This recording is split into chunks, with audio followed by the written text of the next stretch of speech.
It doesn't work because there's noise in the background. Like we can't act like we're all frozen up right now.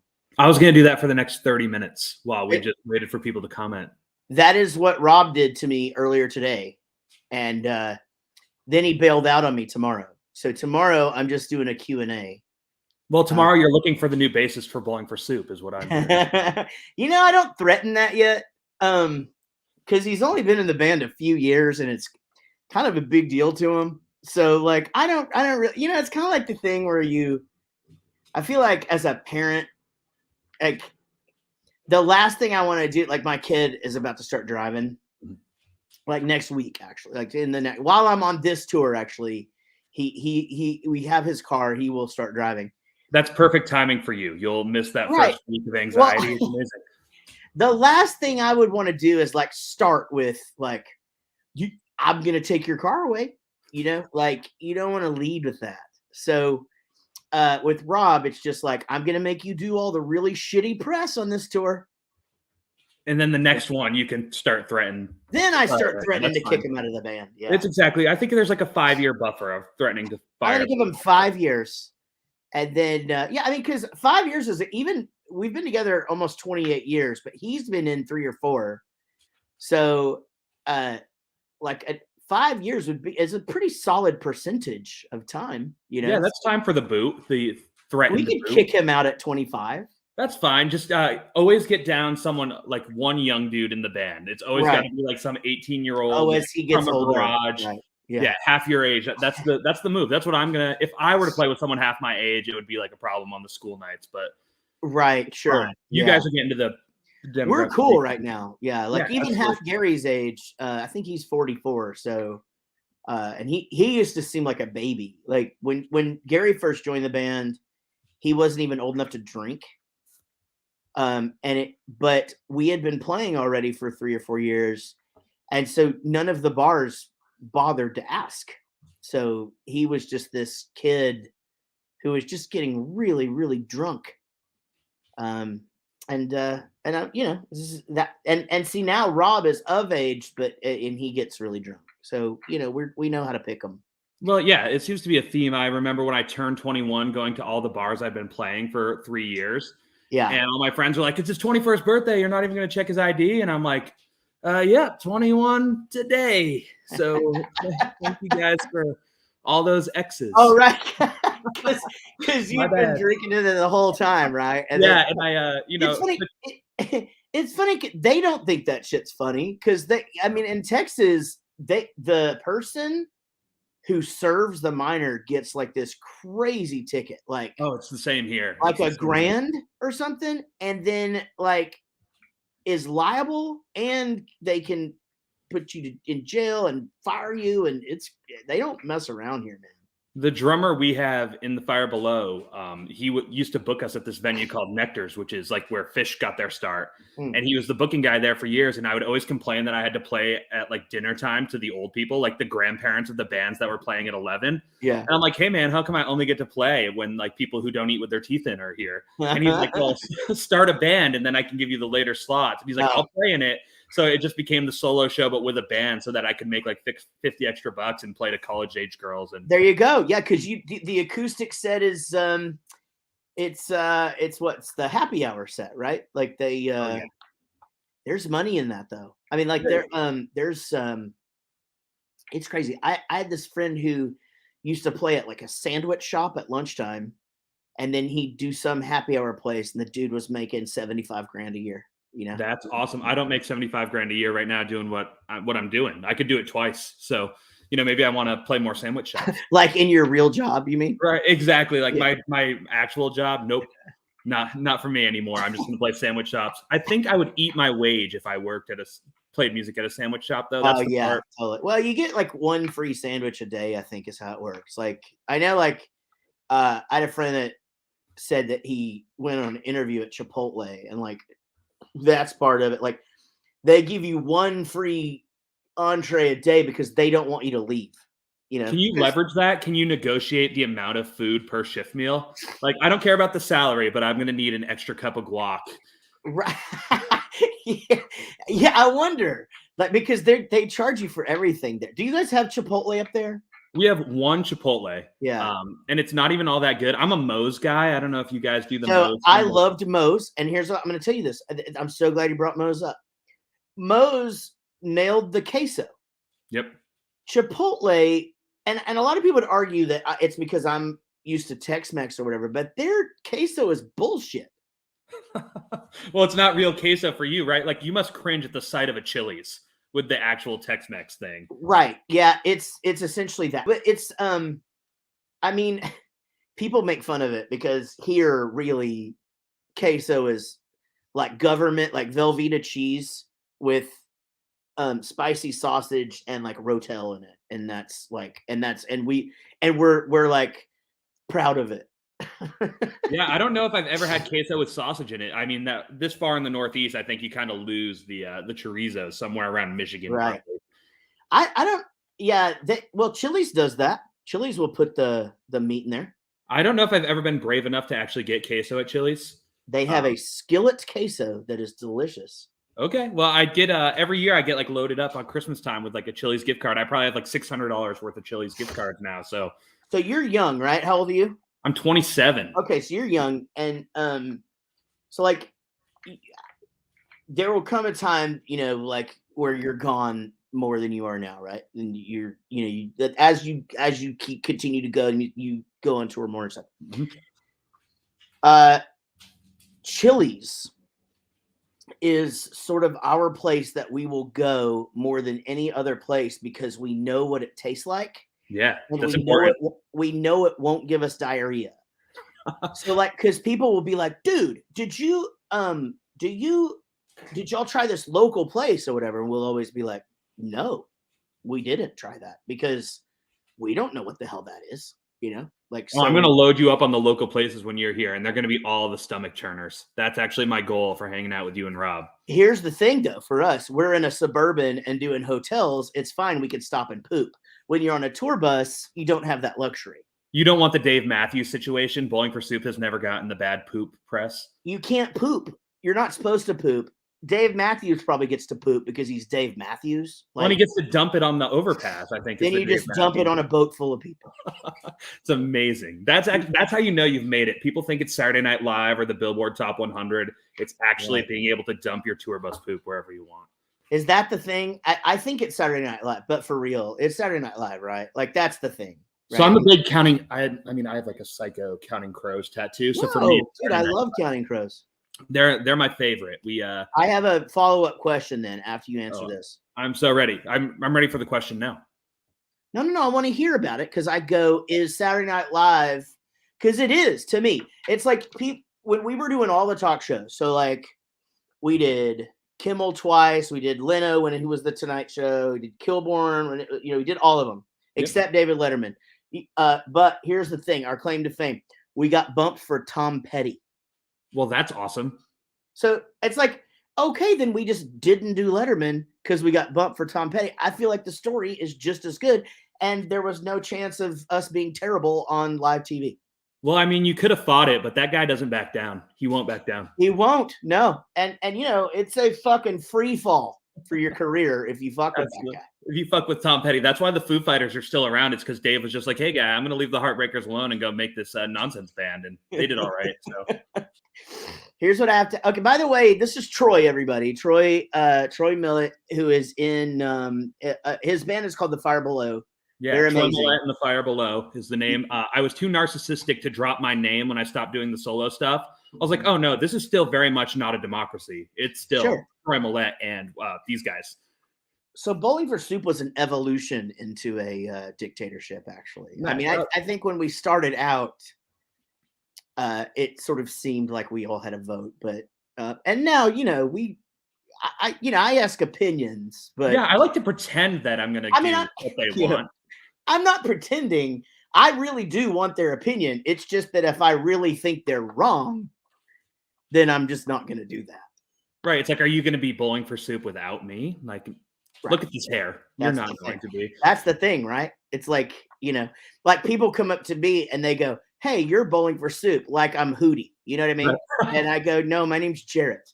And they're like, no, your name is bowling. And yeah, your name is for Counting Crows. Yes. It's probably what you think I'm going to ask you because I love Counting Crows. I think August and everything after is brilliant. Mr. Jones is actually one of my favorite songs of all time. It's a perfect album. It's a perfect album, but there are very few perfect songs in the world. That is a perfect song. Yeah, it follows the formula. When we so coming out of the pandemic, we did like, I don't know if you guys had this so much and at the level you're at compared to where we are, where we can still very much like we will play the bars 5 nights a week and we'll drive around and go to our day jobs after that. But so we played on the roof of Nectar's, which is the fish bar. They were doing shows on the roof and putting people in the parking lot out back. And they're like, well, we need to have another band to like sell it out. You basically, to justify being open, you need to sell all the tickets. And we're like, well, what if we open for ourselves and we'll do our original stuff to open and then we'll play August and everything after all the way through as the encore. So we ended up learning that entire record. He is a wordy guy. He needs to learn how to repeat a chorus every now and again. Yeah. But I love Adam Duritz to my core. That's not an easy guy to sing either. It's in this weird spot, you know, like where it's not the highest I can sing, but it's not. It's sort of like Ozzy. Like he sings in this weird range to where it's like not head voice and not chest voice, and it's like I'm not belting, but I'm also not, you know, like it's weird. It's hard to be a sensitive belter, I think. Yeah. That's where Adam is. I'm obsessed with, I do the podcast thing.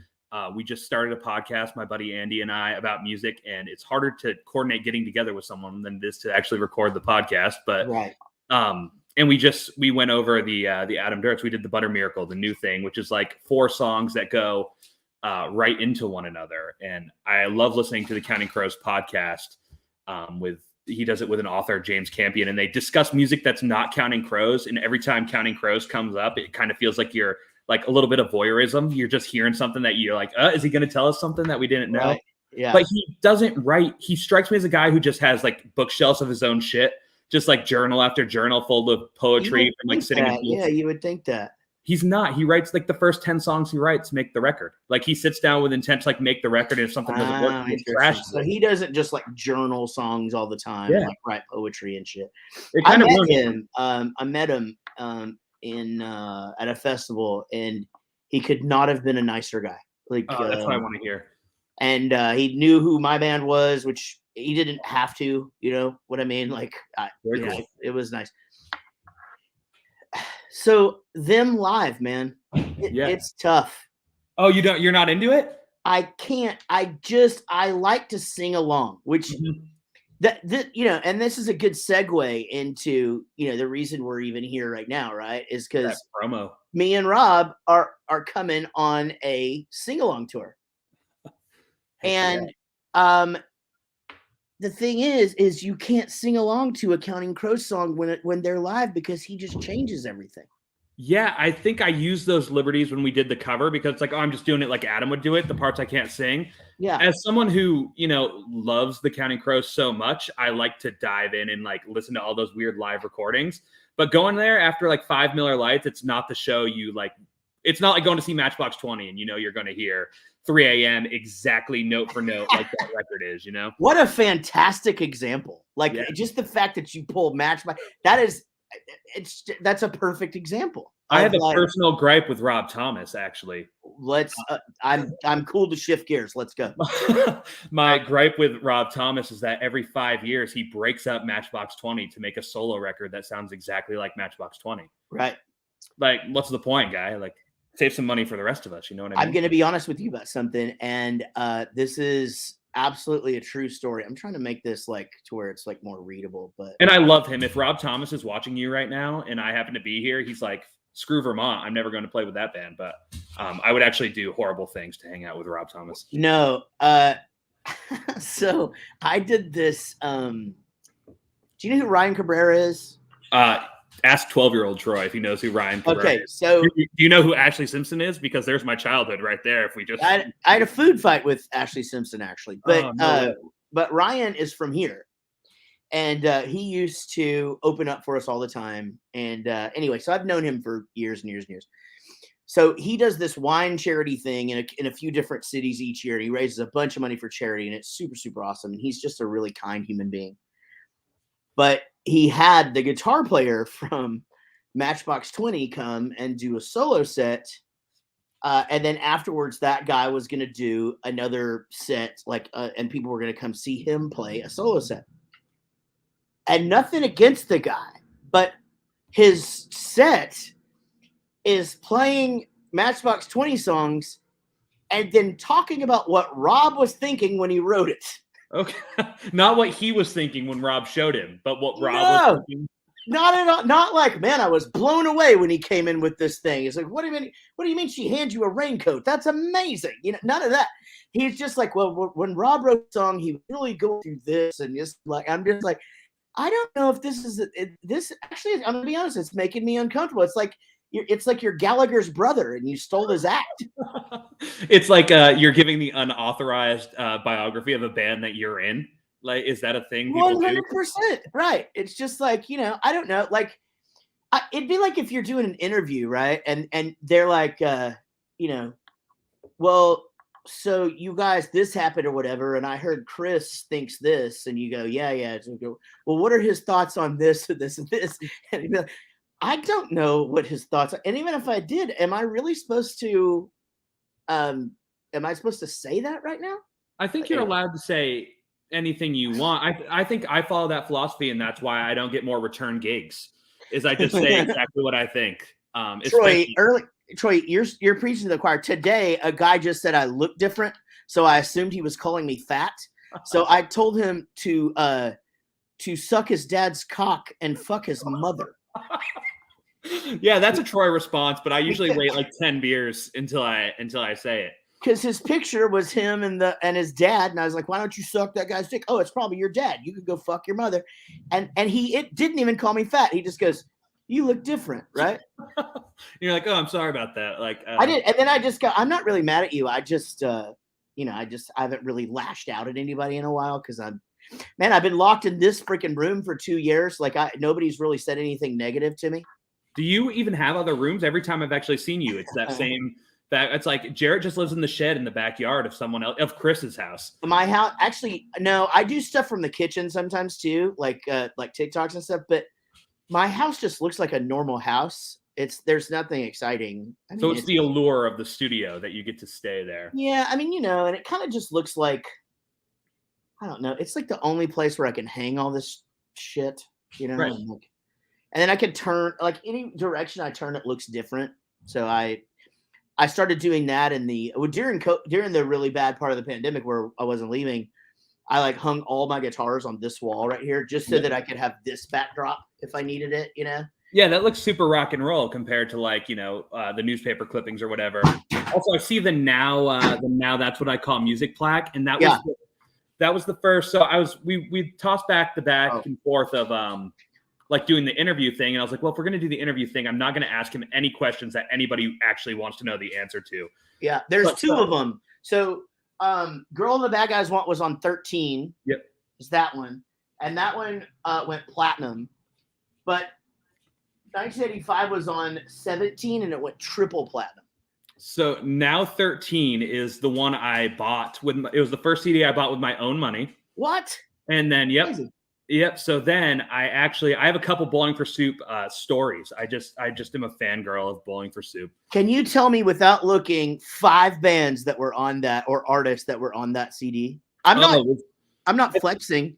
I think I can tell you the one with 1985 had Fountains of Wayne on it and the All American Rejects on it. I think it had that Shakira song with Wyclef Jean. That was the green cover, right? That was the later one. Yeah, I don't know.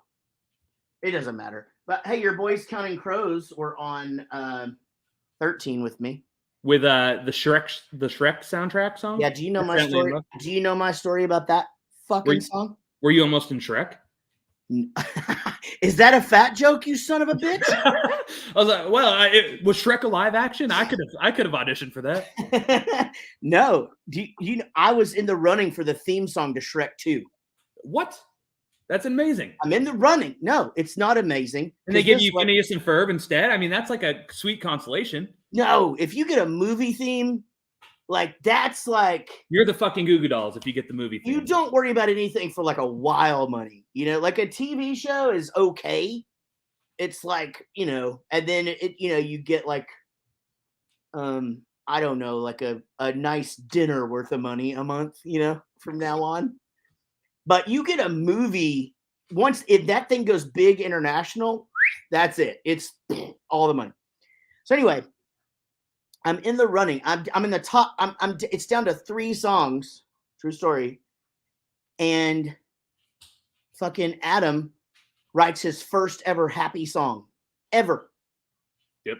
Writes this strawberry ice cream song. And I'm just like, how can I compete with that? Because people are going to go, oh, he's happy now. But he wasn't. He was just hiding his tears. He was dabbing his own tears with the dreadlocks and just putting Bowling for Soup out of a fucking job. Dude, he banged 2 friends. 2 friends, yeah. And I would argue, Lisa Kudrow's cool. I bet she's the fun one. But like 100%. Of the 90s friends, those are the ones. I mean, besides Matt LeBlanc, like he was the one. But. Man, I got to be honest. Now Jennifer Aniston, but back then it was just all Courtney Cox for me. I just really? It's her voice, but now Jennifer Aniston to me now is hotter than she was when she was on the show. Yeah, she's available in between if you catch her in between rebounds with Brad Pitt, right? That's the thing. I know, but my wife doesn't want to invite her in because there's a complex about her being on television, so we're just going to stick with just us 2. She's like, we can't bring someone into this house who slept with Adam Duritz. Wait a minute. She doesn't. Yeah, she doesn't know that I did. Oh, yeah. That's between us. And you still didn't get the Shrek theme. No, so you like it? You like the Counting Crows live thing that he did? Man, I swear to God, that song Round Here live is like 20 minutes. It's 20 minutes long. I saw it at a festival in Ireland actually one time. We were playing in this tent, and it was a big tent. I mean, like it was awesome. It was great. But the main stage was like pink, flying upside down and shit. But before that was Counting Crows. I was just like, I'm gonna go over and see Counting Crows, and it was a pop festival, so like, I could just kind of go walk around and stuff, and it was fine. As long as you weren't actively singing 1985, no one came over and bothered you. Well, no, the thing is like at a normal festival over there, I can't. It's just like I was watching Slipknot one time, and there were so many people. Security came and said, you need to leave here. You're causing this is a disturbance like this. And I'm just like, I'm fucking standing here. I'm just trying to watch. Anyway, God damn this fucking Round Here song. He sits down and he goes, and I'm like, Mary, and she goes, I know. And I'm like, Mary, she goes, I know. And you're like, what the hell is Adam talking about right now? And I think he doesn't know. And I think that's why I'm so interested. I think he rewrites the songs every night. And I think it's interesting that Counting Crows are still a band like yourself, like 30 years later. This is their 30th year, I think. And you guys are on what, 27, 28? 28, yeah. So if what he needs is to reinvent those songs every night to keep them fresh, like shit, I'll put up with a 20-minute version Around Here. And some of them are really good to make sure that the Counting Crows tour again next summer. And I see what you're saying. And that band is different too, in that like the other members of the band are pretty important, right? Like it's not like. Are you saying the other members of Bowling for Soup aren't important? No. I'm saying they are. I'm saying in comparison, that's right. But I'm saying like Third Eye Blind, you're not going. Other tattoo. Shit, it's a different drummer. What the fuck are we gonna do? I don't want to see that guy play. You know what I mean? Like you go see Stephen Jenkins. He's a freaking genius, and it's great. You have a Third Eye Blind tattoo? My first tattoo is from this Burning Man. It says, life is not to fear, life is to enjoy. It's a Third Eye Blind lyric. You and I are going to get along just fine. We're best friends now. I was just talking to my wife about this the other day. And she's like, and I said, radio is different then. And she goes, well, I just feel like it's way dirtier now. And I said, no, it's just more overtly dirty now. Back then, Third Eye Blind had a song about doing heroin, falling asleep inside of a girl after she blows you in a movie theater, and then sticking her face in the mattress, and it's all of the, and it's all right there for you. Yeah, you just have to listen. And she goes, no. I play the song, and she's like, holy shit. Doing crystal meth will lift you up until you break is one of the lyrics to that song. 100%. Right, yeah, they throw it right in there. Well, and then he goes, and then I bumped again, and then I bumped again, and I said, how do I get back there to the place where I fell asleep inside you? I'm like, what the fuck?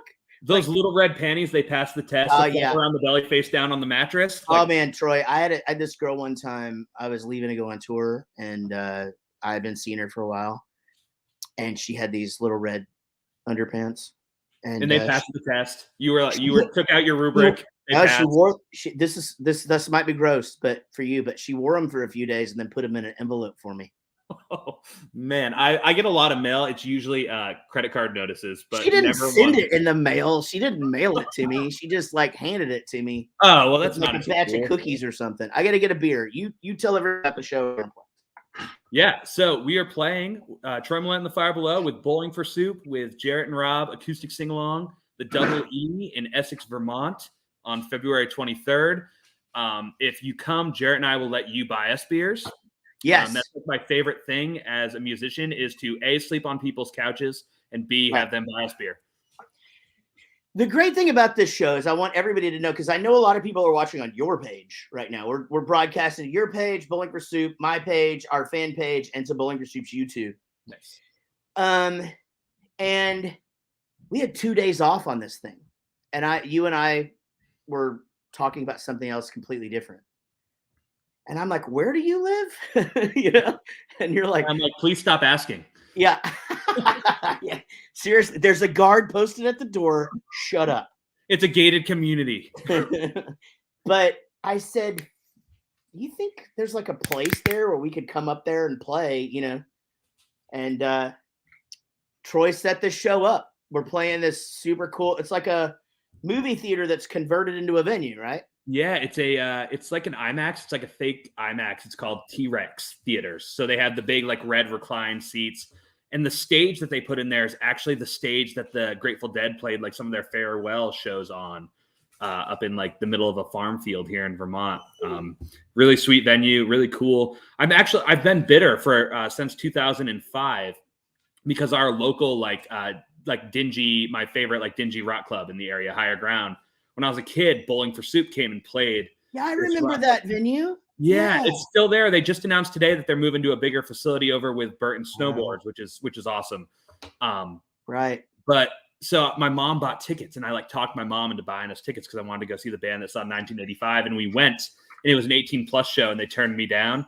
So I've been like low key. You've been on my list since 2005. Man, that has nothing to do with me. Was your mom with you? She was, yeah, and they were like, "See you later." And they wouldn't let you in, and that's got to be a state thing because there's really not many places where you can't take your parent. And like in Texas, this is true.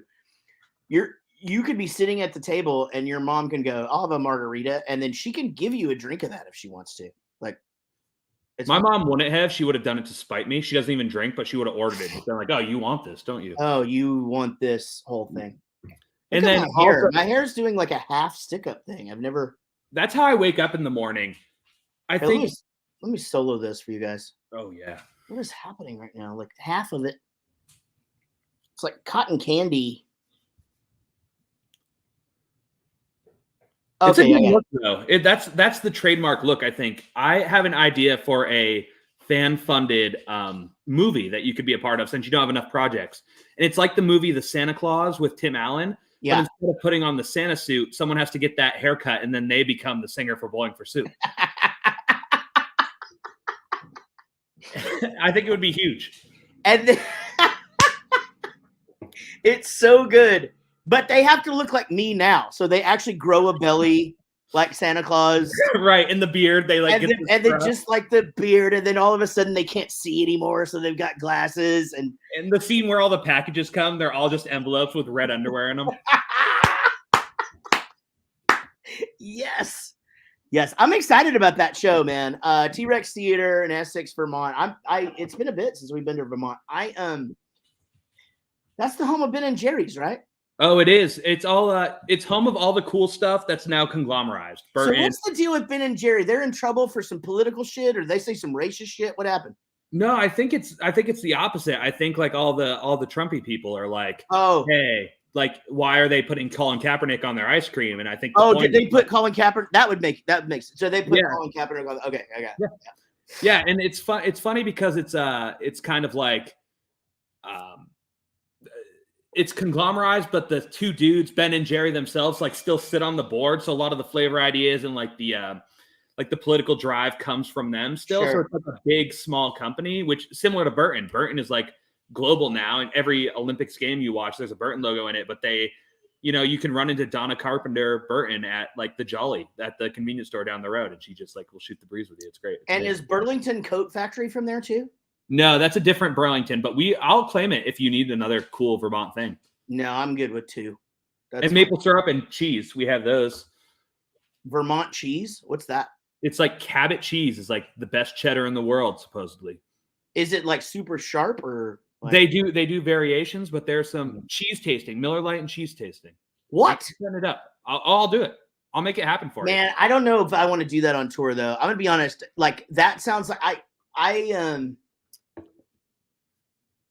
I'll try some cheese. I don't think I want to do a cheese tasting though, because I feel like it would probably stop me up. And then if it stopped me up, and then I would fucking probably explode, So I don't know. Spontaneously combust. It's like going to SeaWorld and you have to wear the poncho if you sit in the first couple of rows. Yeah. Oh my God. I have a great, okay, but this includes a kid. So I'll tell you a kid story from SeaWorld. This is one of my favorites. So we took my ex and I took my kids to SeaWorld, and so my youngest was about 2, and so that would have made my not my youngest, my oldest son. So my youngest at the time. So my son at the time was 2, so that would have made my daughter 5. But I think it was like more like 2.5, 5.5. And so we went to that thing, that particular show, where but we're just kind of doing the thing where we're getting settled, right? Well, she's doing the thing where she's just kind of testing the water, so to speak. See what I did there? And she's trying to just like get away from us, And I'm going, you better come back here, But in a way to where like we're literally the only ones in there. Like we're in there early because I think the youngest had to eat or something, and we're just sitting there. It's like this fucking open auditorium with a few scattered people here and there, and then she's doing the thing where she's this, and then she takes off running, then she goes down a stair, and then she takes and then she goes down a stair, and she's within me getting to her at any time. I do that drunk with my sober friends. Right? I do this with my wife in New Orleans. It's fucking great. So anyway, she looks back one final time, and they're getting the animals ready, I guess, or warming up or whatever. And this lady just goes, and this dolphin takes off across the pool or whatever, and just jumps up and full on just splashes, not in everybody, her. So my little 5-year-old, the blondest, cutest little thing you've ever seen in your life, is just drenched. And I'm just like, yeah, man, you should have came back. I mean, I don't know. Your daughter was bullied by a dolphin? She was bullied by a dolphin, which is better. Some people get raped by a dolphin. So, I mean, that's way better. Yeah, I don't know. That sounds like a nautical disaster. That's what that Tragically Hip album's about. Nautical disaster. It's just all the dolphin woes. How do you know so much? Were your parents musical? How do you know so much old music? No, I don't. I'm just my mom listened to Rob Thomas was my mom's thing. Yeah. I was like, hey, Bowling for Soup? She's like, not for me, thanks. How about Unwell? And I'm like, well, I don't know. It's kind of like, and she's like, no, thank you. My buddy Stacy Jones plays drums for Rob and for Matchbox 20. Oh, very cool. And then I know his photographer as well, who lives up there actually, but I think Pennsylvania. But I'm such a big Rob Thomas fan just as a songwriter, because to me, those songs they're not life-changing songs. They're just shit that nobody else would do. So that Santana song, which is arguably the smoothest song of all time ever, but wouldn't you say that is probably going to be one of the biggest songs of the century? Like, or isn't it one of the That's biggest? One of those songs people listen to 100 years from now. Like, I don't. It's hard for me to like think of a song like "Smooth" by Rob Thomas. And I mean, I know you're not a guy who gets into this, but like some of your songs as well. That's like people are going to be talking about this the way we talk about "Hallelujah" by Leonard Cohen. The way we talk about "Brown Sugar" by the Rolling Stones. Like, it's crazy to think that some of these songs from the last 20 years are at some point are going to reach that area. Man, you know what's weird about that though? That "Hallelujah" thing. I didn't even know that existed until Jason Castro covered it on American Idol. Really? It was that late for you? That late. And so before then, what's the guy who passed away? The guy who drowned? Oh, Jeff Buckley. Jeff Buckley had done it, I guess, and it was huge, right? Like underground. But I honestly don't even know that I know any Leonard Cohen songs. It's just not. I wasn't exposed to that. Yeah. But Old French Men. That's not your thing. That's cool. I get it. No, I think it might be though, because I think that song is brilliant. When he does the minor third, the fourth, the fifth, like he just sings the musical. It goes like this: the fourth, the fifth, the minor fall, the major lift. Like it's like that's the cha-cha slide of singer-songwriters. You're right. All he's doing is telling the white people what to do. Like I get it. Like I admire it. I don't know Theory. Do you know Theory? Oh no, not at all. I know. Someone just joked. I'm on a podcast. This guy, I'm calling him out right now. His name's Eric Lucier.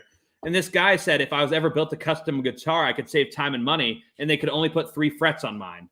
Yeah. And I don't know theory. I don't know anything. Yeah. I do this thing where I know how to move the chords up, and I just do it so that I look like I know what I'm doing. But I don't know any theory at all. If you make a cool face, people think you know you're playing. Troy, I have been telling musicians this forever. If you look like you know what you're doing, you just look like you know what you're doing, people just assume you do. So I managed this group of teenage girls for a while, and I would just say, you walk out there and you look like you're the most badass freaking musician that's ever lived. People will go, well, I guess she's the most badass fucking musician that's ever lived. Yep. And that's the way it is. We did a show where we opened for Rick Springfield and Richard Marx. Holy shit. Yeah, well, it was cool. It was like festival style. So we were on like a side stage, but we were like the kickoff show, like right before. And we started our show with an encore. Yeah. We walked on and people kind of gave you the lackluster clap. And I'm like, all right, what we're going to do is pretend that you just saw Living on a Prayer 6 times in a row and you're living your best life and we're going to walk out again. And people like lost their minds. And then soccer moms love me now. They love shit. Yeah. It's the best. We do this bit where we, when we do like fairs and things like that, and we like to do this in the UK too, because there's just so fucking many people. We'll just say, hey, after this song, will you guys boo us? Just boo the shit out of us. And it is the funniest vibe because they have just lost their minds to like almost, or like some song that, there's not one person in the room that doesn't know it. And then afterwards they just boo you. Oh, I love that. There's something that is so just genuine about that. Anyway, back to Rob Thomas. I just don't feel like his stuff it's not down the middle. Like there's no, it's hard to explain the way that dude writes, but even that song, just like, give me a hot mega reel or else forget about it. And you're just like, oh, all right. But what's the big one? 3 a.m. I must be lonely. Push. Long day. I want to push you around. Yeah, I will. But Unwell. I'm not crazy. I'm just a little unwell. We just did a remix of that with Steve Aoki and Wiz Khalifa. And he lends them the hook. And it's like a rap modern thing on mental health. Really cool. Really like I gotta hear this. Yeah, I really like Rob Thomas, man. I really like Jaret Reddick. I really like Rob Thomas, and I really like Adam Duritz. I like Troy Millette. Yeah, mullet. It's more like mullet. It's more like bad haircuts. It's like Troy Millette. Oh, is it really mullet? Or it's almost mullet? It's closer to mullet than millet. Oh, I've been saying millet. Is it Millette? I thought you say whatever you wanted. No. Really, what is your last name? So it's Millette. Well, that is fucking terrible news because the mullet's coming back. So are people fucking with you about it, or you're too old now? No, I think I'm just old enough that people. I'm also just big enough that I think that I'm the softest guy I think you'll ever meet. But I think people are just scared enough that if we're not totally like in on it, that they might not say anything. How tall are you? I'm like 6'1". Oh, Jesus Christ. Yeah, you're huge. That makes total sense. I'm a little fucker, but I'm fat. So like I'm 5'9". That's a lot. Are you familiar with Brett Dennen? Do you know Brett Dennen? The songwriter? Why do I know that name? He was Ed Sheeran before Ed Sheeran was Ed Sheeran. Okay. He like had the red hair and kind of like the glasses thing. We played a show with him, and this guy, I had like the beers were free. That's like a thing. That's a check mark on booking Troy Millette and the Fire Below is the free drinks. And I was standing side stage really into his set because he played like the 5 songs I know right in a row. So I was singing them all. And he's like, "Hey, do you want to come out and sing a song with me?" And I was like, "I don't know what we'd sing." Like, "No, I'm good." He's like, "No, come out." And this guy, he's like 6'7". He's like 6'6", 6'7". And he's like, "Do you want me to lower the microphone?" There was only one mic. He wanted to do it Beatles style. Yeah, right. And I was like, "I guess I do." I didn't realize you were like if Ed Sheeran and Andre the Giant had a baby. And I said this to him on stage in the middle of our show, and then I butchered the song with him. But God damn it. Well, good for you for saying that, though. That's a good joke. But he bought 2 shirts. So, the drunk comment, I guess, really. Why didn't you give him 2 shirts? I tried to. He wouldn't take them. I literally gave him the shirts, and I got home, and I had a $50 bill in my guitar case that I'm sure is from Brett Dennen. Here's the thing about doing shows for beer. We say that, right? But we're not really. We do the shit. First of all, when you start doing those kind of shows, you don't get free shit. They might give you water in bottles. Otherwise, you're going to the bar and getting water in a cup. Yep. And then you're lucky if you get towels, which people don't understand that there is an importance to towels. Thank you. Because you sweat. Sweat burns your eyes. And especially now that I wear glasses, it's like I sweat acid rain. I don't understand what that's all about, but I do. It's the global warming. That's what it is. It's not you. That makes sense. Fucking Al Gore. Yeah. Al Gore is the reason you can't play a show without fucking towels. Yes, but he's also the reason that we have the internet. So he's the reason I can still masturbate because I can't use my memory anymore. I'm almost 50. And if you could only remember Al Gore, you wouldn't be able to do it either. Right. Yeah. I'd start thinking about like stuff like him and Bill Clinton and Monica Lewinsky. I gotta be honest. I think Monica Lewinsky's kind of hot. Yeah, I agree. Yeah. Right. And she looks better now, but I like look back and I remember people were like, she's homely or whatever. I'm like, she looks great. Have they seen Hillary Clinton? Yeah. You know what? There was a time where I had a little bit of a thing for Hillary Clinton, but I feel like pantsuit, right? It was just because I just knew she'd be killer on my softball team. Yeah. You're a beer league too, like anybody who's fudging numbers for a foundation like that can hold a beer in one hand and catch a fly ball on another. You know it. You know it. Yeah, it's so true. This Hillary Clinton. Well, I have another bowling for soup thing. Oh, I want to hear it. So, I might have to get another beer because I was letting you tell a story and I drank this one. How's your beer doing? I'm out of beer as well, but we can take turns. I have a Polar Seltzer that's it's probably been sitting on the table since yesterday. Well, you go first, and I'll tell everybody about the shows. Heck yeah, that sounds good to me. All right, guys. So we are. Me and Rob are leaving on Tuesday. We're doing a whole tour in the Northeast. We'll be in Hamden, Connecticut on the 15th. The 16th will be in Poughkeepsie, New York. 17th will be in Philadelphia. The 18th will be at Asbury Park. 19th will be in Lancaster, Pennsylvania. 20th will be in Baltimore. 22nd, Amityville, New York. 23rd will be in Essex. I'll come back to that. Essex, Vermont. That's the 23rd. 24th will be at the Met in Pawtucket, Rhode Island. 25th, Empire Live in Albany. And 26th, Montage Music Hall in Rochester. Now, the reason why I paused before Essex is if you're just joining us, Troy set that show up and found the venue. It's like, well, you want to play here? You want to play here? I'm like, well, let's play at that one. So we're going to play. What? It made sense to us. Like, if you could sit in a recliner and watch Bowling for Soup, wouldn't you? Well, plus I go, didn't I ask you if we could play a movie behind us, like while and you go, yeah, then, well, fuck it. Let's play there. Right. Like, absolutely. Yeah. So anyway, thank you for doing that. I mean, I don't like days off. So this tour had 2 days off. I'm cool with one. but days off are expensive, man. You still got to feed everybody, and you got to be in a hotel, and or even if you're on a bus, it's even worse. Buses are freaking expensive. Unless you're Dave Matthews. That's, again, his is solar and poop powered. Actually, to be fair, it's more expensive because I think that lawsuit was fucking pretty nutty. Oh, yeah. Nutty, because poop. Right. You got it. That was a corny joke also. Oh, come on. See, that's a one-upper.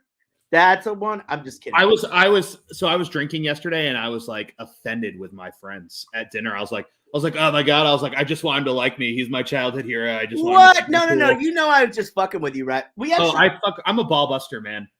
So our friend Scott is the actual one-upper, but he basks in it. But it's not an ego thing. He just really does always have the funniest joke. And like, I'm funny.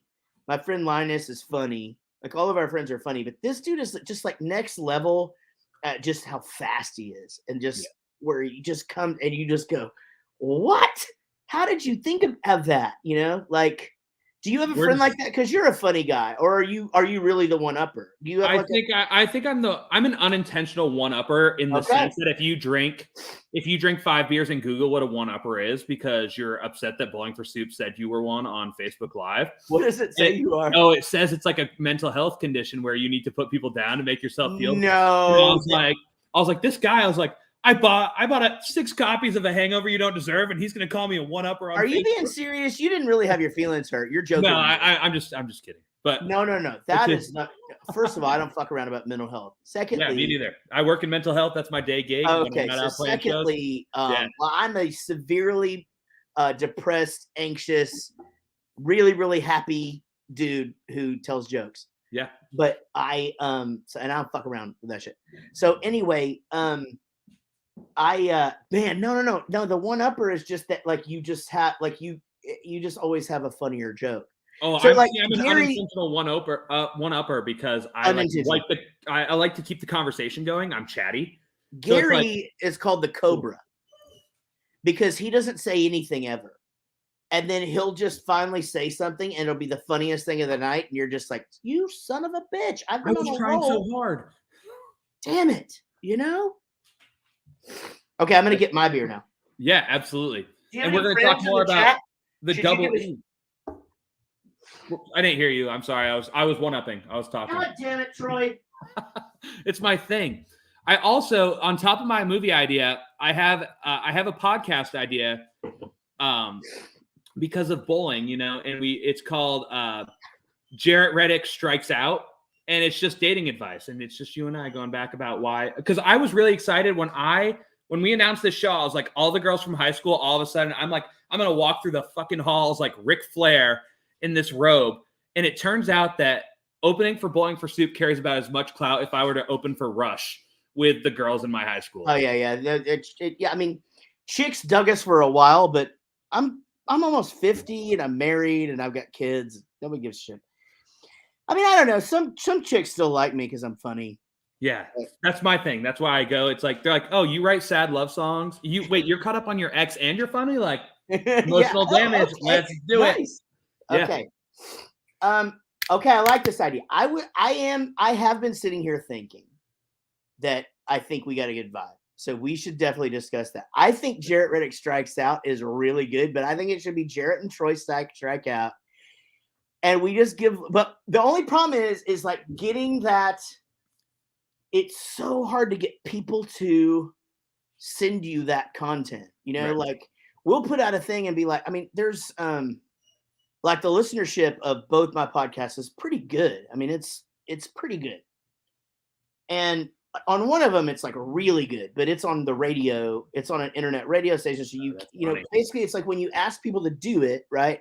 They can't sit and do whatever you're asking them to do right then. So they just don't. It's like, I have my favorite podcasts. Have I sat down and wrote a fucking review of them? No, I haven't done that. So it's just a matter of like, how do you get the people to ask you for the advice? Like that's the key. But our local, like, I say this with love, our local like smut smut paper, like our arts paper. It's free. It's called 7 Days Yeah. because there's 7 days in a week and it covers the week. It's really, really smart. And they had like a Mistress Mauve, like a Dear Penthouse forum section. Right. Like, that's the shit we need. We just need those people. Like the ones that don't answer in the paper, they need to forward them to us and we'll do those. Why can't we just go around the country and steal those? And then answer them instead of like this what is they what we say. do. Okay, this is we've got this. This is our podcast right here. All right. So we get a producer. We find out what the outlets are. It's just super easy, right? So I'm sure that my producer Sean would do this because it's not like he doesn't have anything else to do, you know. Fuck that guy. And I don't know him. That's me being you. Fuck this guy. No, he's the best. He's the best. He's the best. So we send him like where you go get the content. And then it's like we do our whole thing on giving the advice, but then we have somebody read what the actual advice that the column is. Yes. And then we comment on be better. And then we comment on that. Boom. That's like an episode and a half every time. That's one or two. You could do 2 of those in an hour or one of them in an hour, and that's the whole episode. There's a bi-monthly. That's once every other week. Boom. That's a good one. We're making money. We can sell that to local radio. You can, you know, it is very hard to make money, but it's a nice outlet. You know, I mean, our show. So Jaret Goes to the Movies makes enough money to pay the 2 dudes who should be getting paid from it. So my co-host and then Sean or whatever, and then like. Me and my wife don't take anything, and then our other co-host doesn't take anything as well. And then from Rockstar Dad, we put all of it back in to the show to kind of try to help grow the thing or whatever. But you had Tom Higginson on that show. That's how I know. Do you like Tom Higginson?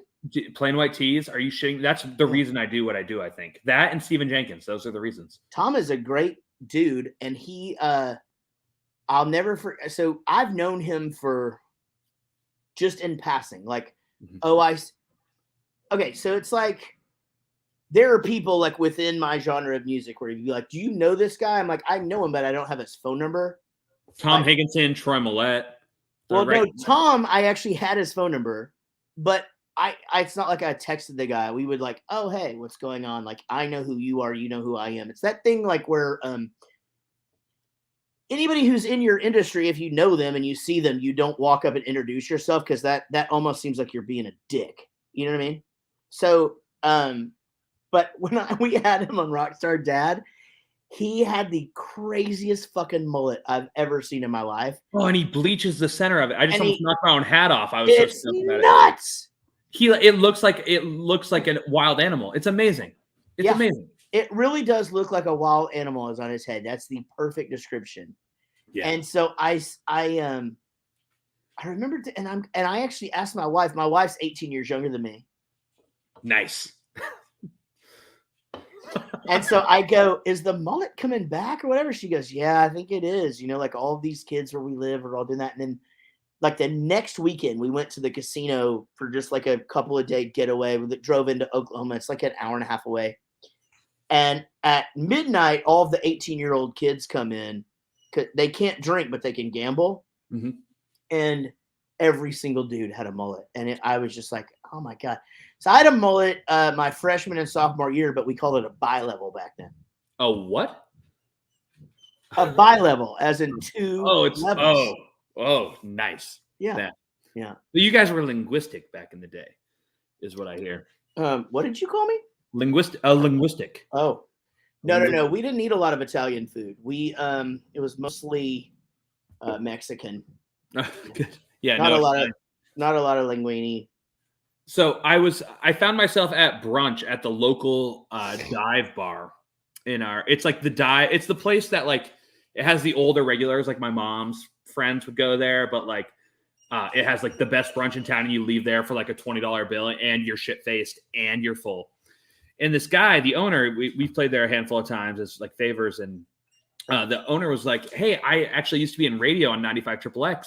And I saw you're playing with Bowling for Soup. And I'm like, yeah. And he's like, they played the fair when I was working for XXX. And I remember it was one of my first days.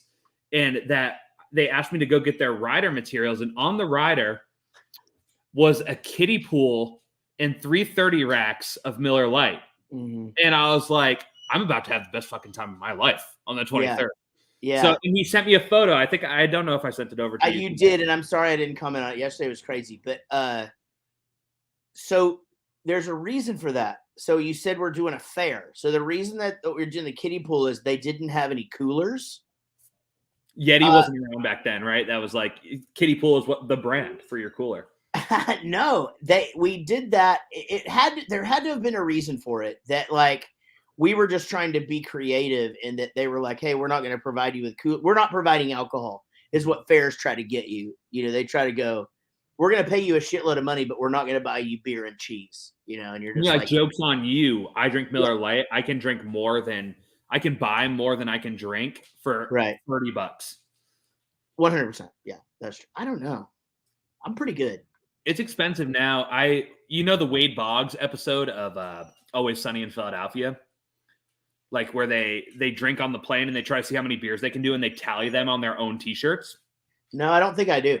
Oh yeah, it's a plain white tee. It's actually Tom Higginson merch that they do it on too. So they ride a plane and they try to see how many beers they can drink and they tally them. I did that before a show once in college when my band was just starting to like pick up steam. And they're like, "Do you want to open for Cat Wright, who was like the big local act?" And I'm like, "Absolutely." And they're like, "Great, be here at 11." So I'm like, "Well, if I show up at 11, by 2 p.m. we'll be done and I can be drinking." No, the sound check was at 11. The show wasn't until 7. And their guitar player was like, "Why do you guys look upset?" And I'm like, it's just, and they're like, "Oh, you thought you had a whole day of drinking ahead of you." And I was like, kinda. And he's like, "Well, you guys could easily crack 30 beers before it's time to play." So we did. Yeah. And then I don't want to use the term incite a riot, Jaret, but they had given all the college kids these wooden food tokens that were about yay big. And halfway through our set, people started yelling, "Play Wagon Wheel." And I said I would do it for 30 chicken sandwiches. And like a hailstorm came all these wooden tokens. Right. And, not the chicken sandwiches. No, just the wooden tokens pelted into the closing band's equipment from behind like a storm. And we were never asked to open for Cat Wright again. But oh man, have you had anything bad thrown at you ever during a show? What define bad? I just mean like something that hinders that moment of the performance, or something where because I'll give you a few of mine if you'd like. Oh yeah, like set some examples and then I'll let you know how I've done. All right, I'm gonna save the worst one for earlier on in my career, but I took a Doc Martin to the square in the nose one time. Oh, but one time in Bristol, UK, I took an iPhone and it hit me sideways in the bridge of the nose, and everything went white, and I almost passed out, and I just, I was just out of it for a second. What were they expecting you to do with that? Well, yeah, there's that. But the worst ever was we were playing. It was probably our second tour ever in the UK. No, it had to have been our first tour ever in the UK, and we were really lucky because back then in like 2000, 2001, it's almost like all of their press is national. Mm-hmm. And so like if you could get into a magazine, like it's really big, and if you could get on and they still played videos on MTV and shit, right? Or not on MTV. Sorry, I fucked that up. But like on television. And so was MTV not a thing at this point? It was a thing, but really over there it was like Kerrang TV and Scuzz, and so the bitch song was huge or whatever. So we were very lucky. Song about my ex. We were very lucky in that our shows did pretty good right away, right? And so there was a lot of people there. We're very excited. We come out on stage, but it's, again, it's a small place. The stage is probably 1.5 feet, 2 feet tall, and everybody is right there at the stage, right? Like people are the barrier. And we come out, and, in venues like that, sometimes you don't get a shower every day. Sometimes you don't get a shower for 3 days. And I had just taken a shower for like the first time in 4 days. and I felt so clean and I was just in such a good mood, and my hair was on point, and I was just fucking ready to rock, right? And we walk out, and before we even strike the first chord, this kid takes 2 cans of soup and just throws them on my legs and feet. And then just open cans of soup? Huh? Open cans of soup? Open cans of soup, and then sat there and smiled at me like he had done something really kick-ass. Like he was paying tribute to me by throwing soup on the one pair of shoes that I've got. I'm in another country. Haven't showered. That's not his fault, but fuck. And then, so now I'm going to smell like this. But here's the other thing. Now the floor is slippery. And back then I was really skinny and I could jump and shit, right? Well, not anymore. Not anymore. Yeah. Yeah. You're going to slip on a carrot and you can't put that on your tombstone if you break your neck on a carrot. Yeah. My first name is Jaret. Are you kidding me? His name was Jaret, done in by a carrot. Right. His man was bowling for soup. Boom. There's the limerick for your fucking tombstone. Thanks to this guy. Right. And also, did he not read into the other, like, you have to at least bowl a 300 to get that soup. You can't. That was actually, so when we were talking about the interview concept, one of my questions for you was that if you ever found yourself literally bowling. Let's fire some of these questions off. Pick your favorite ones. So when we first talked about this, the idea was we were going to just do this to your page. And I'm like, fuck it. Let's just do it to all the pages, right? And, but I was just, and you're like, well, what should we do? Yada, yada. I'm just, I'm like, you can one up me the whole time. And you can be a giant dick and be stressed about your childhood. I peed next to Gary Wiseman at the Brighton Music Hall in Boston once. My friend Joe Langelier, I'm name dropping him because you're his favorite band. Okay.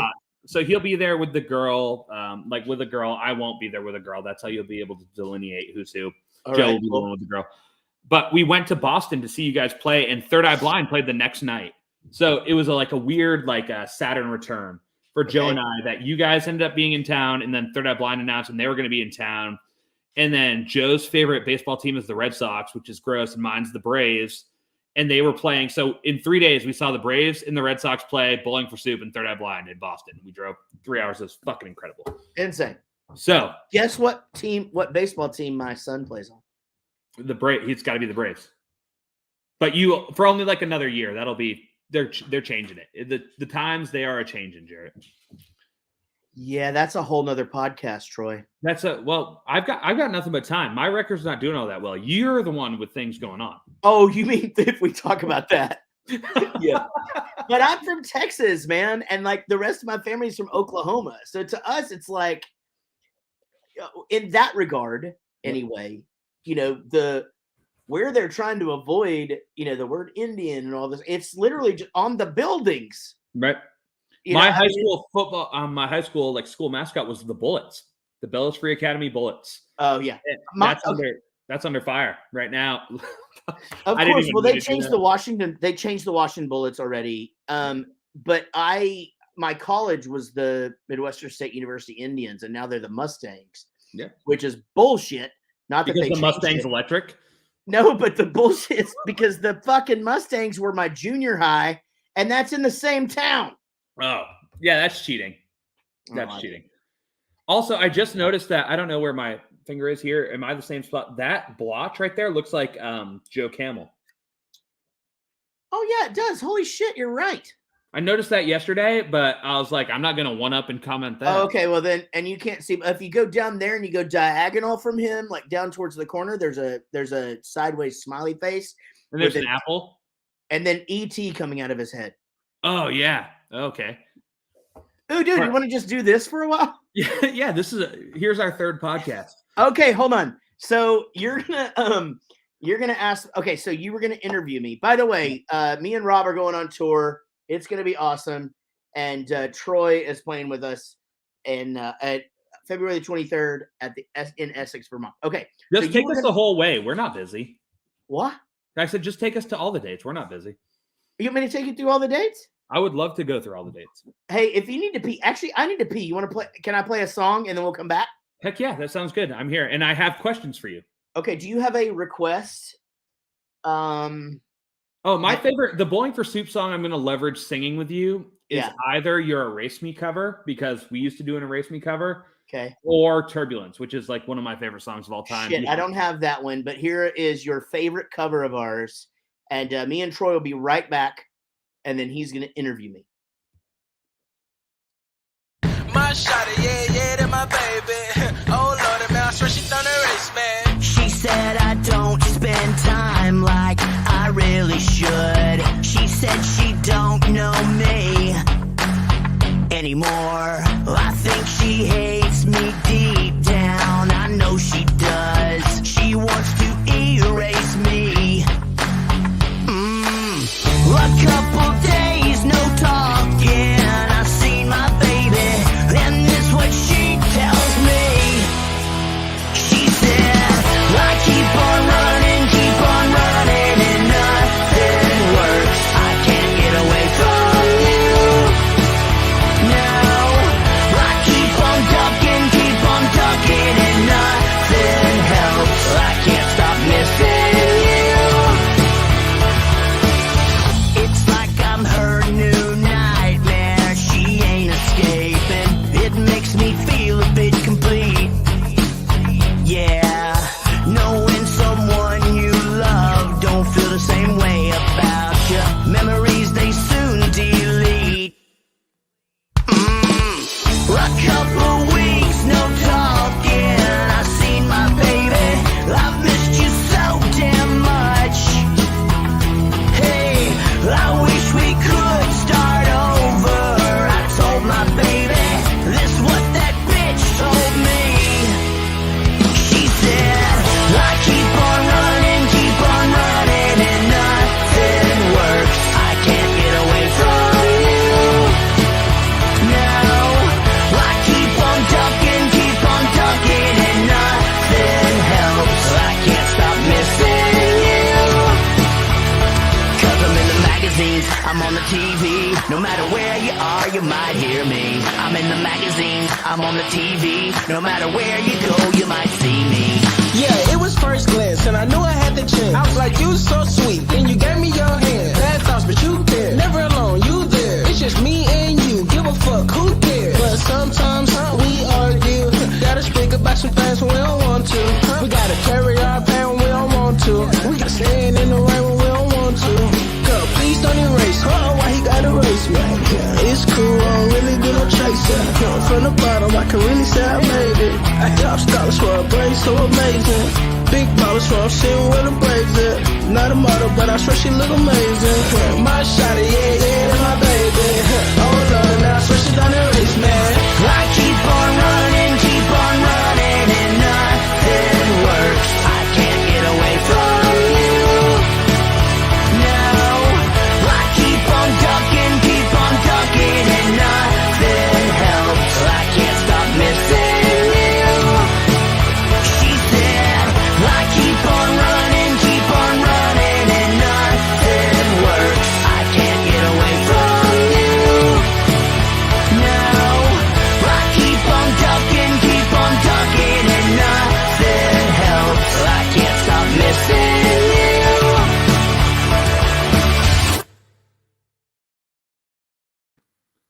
COVID video. What a song. Kid Cudi really crushing the game with that. So Chris tried to talk us into doing that song for so long. I mean, months. And we were all getting to pick covers, and yeah, man, it's an insanely good song. It's Kid Cudi, man. He's one of those guys, like similar to Mac Miller. I think just like was on the cusp of really changing the game. I think Kid Cudi every couple of years kind of disappears for, a decade, half a decade. But he's going to do it. I think those are the records. Man on the Moon 1 and 2. I think they really go down. But that cover's great. And I love that you didn't recreate the Kanye verse. I love that you brought in a new guy and let him kind of do the thing. Yeah, let a kid from Dallas who was doing well on TikTok at the time, but really was trying to do this rapper thing. He wrote that. He nailed it. Absolutely nailed it. So it's great. I mean, I hope you diarrhea is still one of the best rap lyrics of all time. Kanye is as crazy as he is, but here's the thing. I missed the whole Kanye thing. So it's not for me. So for me, and I guess it's my age, but by the time I heard of Kanye, it was already Gold Digger, right? Yeah. So I didn't know any of the other stuff. So to me, like hip hop was, I love obviously Eminem. I think is the greatest ever, and NWA and Public Enemy, and it, and but I also like, I mean, I don't know, I like stuff. Yep. I guess it's just because I was listening to pop radio, but I wasn't to hear our songs, but I wasn't listening to the right pop radio or something. But I just completely missed that whole thing.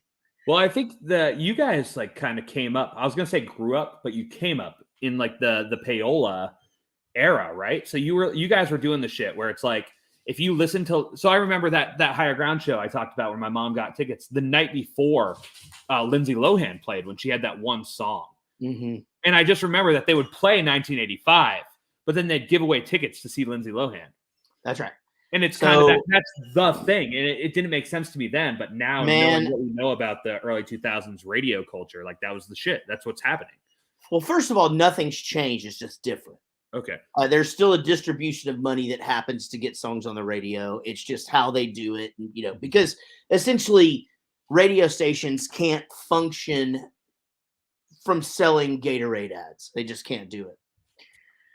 So, but yeah, I mean, I heard it multiple times. Hey, if you'll bump this Usher song up, we'll do a Britney Flyaway because we were on Jive. But it worked for us too, where they would just be like, hey, I can do a Backstreet Boys meet and greet, but I need 10 more spins this week on Bowling for Soup.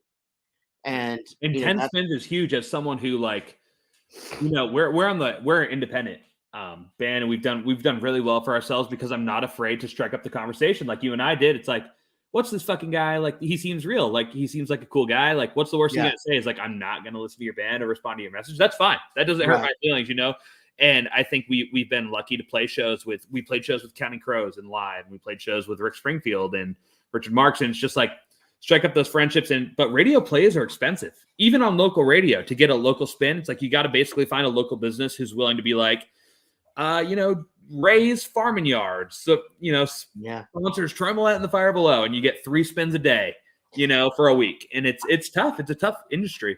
I'm not sure how far you want to go into this. I'm happy to go in as far as you want. I can go back into like us getting on radio for the very first time, or I can tell you more about being on the major label thing, but it was 100%,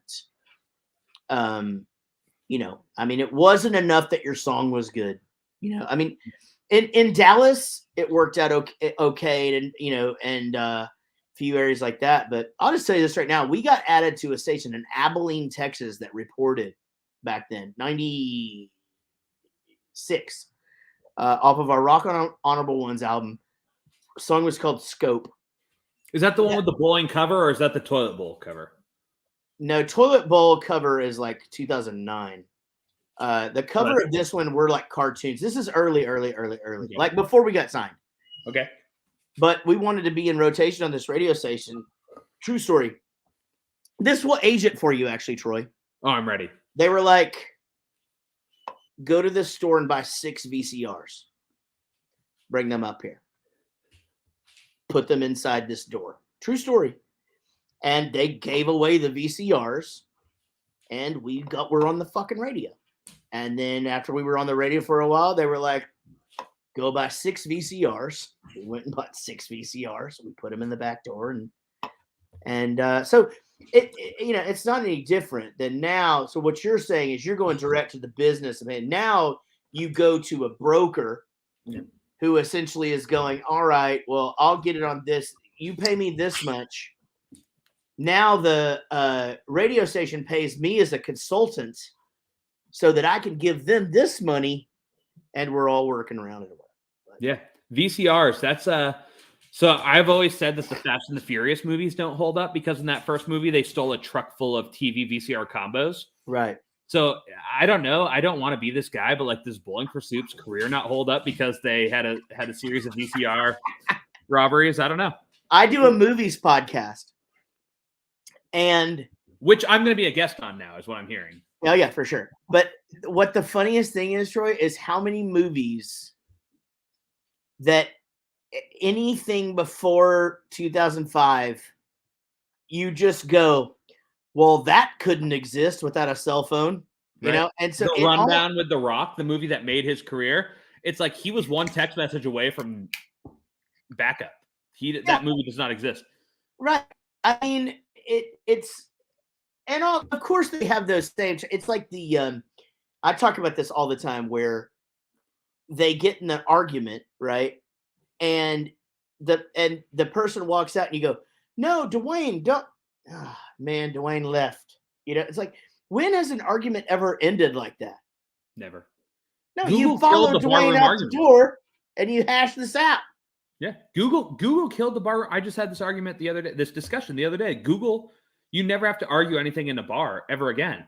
Oh no, because you just Google it. So I say, here's my thing. I don't think kids don't have to sit and wonder anymore. You used to literally like Stand By Me, the movie, lay out there and look at the clouds and like think about shit. You don't have to do that anymore. My son told me the other day, he's like, yeah, I just have access to literally anything I need to know. I don't need to know how to spell words. And I'm like, my fucking don't. I just wrote a song. I wrote it as a cheesy duet, but it's there's one of the lines in it. It's like, let's see the wires in the circus and pretend they still fly. It's like, that's our culture, man. Yeah. Like, I don't want to say I'm a genius, but we're there. Yeah. And I think it's crazy to think that, well, and also, so barroom arguments and like fishing game stories, the phone and the internet have killed. Like, you can no longer say you caught a 20-inch bass because people are going to be like, all right, show me the photo. And you'd have to be like, yeah, but my phone was dead. Right. It's like the same with my OnlyFans. It's like, see, it's 20 inches. It's like, no, it's not. Barroom arguments don't always happen though over like statistics and shit. A lot of times it's just bumping into the wrong person. My whole thing is a bar by my house that I like to go to and leave there. It's a game I play. I like to leave there drunk without charging enough money to run my credit card to pay my tab, because they have a $10 minimum. So I just go there and strike up conversations with like 5 different groups of people and let them all buy me drinks. And then I leave there and people come pick me up and they're like, we had to pay cash for Troy's tab because he didn't charge enough drinks to. It's a thing. It's Vermont things. I like it, man. I bet it gets cold up there, huh? It's free. This is our first full day above zero in like 23 days. I don't own a coat. I guess I'm going to go buy one this weekend. We can share a coat. We're like, I'm a big dude. You can wear my parka. All right, man. I'll just wear your parka. All right, let's get to these questions. All right. So these are questions you didn't know you wanted the answer to. And there's 5 of them. All right. If you found yourself literally bowling for soup, how much soup do you realistically expect to receive? Like, do you use the bumpers or are you a pretty respectable bowler? Oh, so I would try as hard as I can. And then let's say like, so obviously if I bowl a 0, that's 0 soup. That's none. Like, and then a 300 is like a fucking Harry Potter cauldron of your favorite. Right. I would actually, it would work out great for me. It would be a bowl of soup.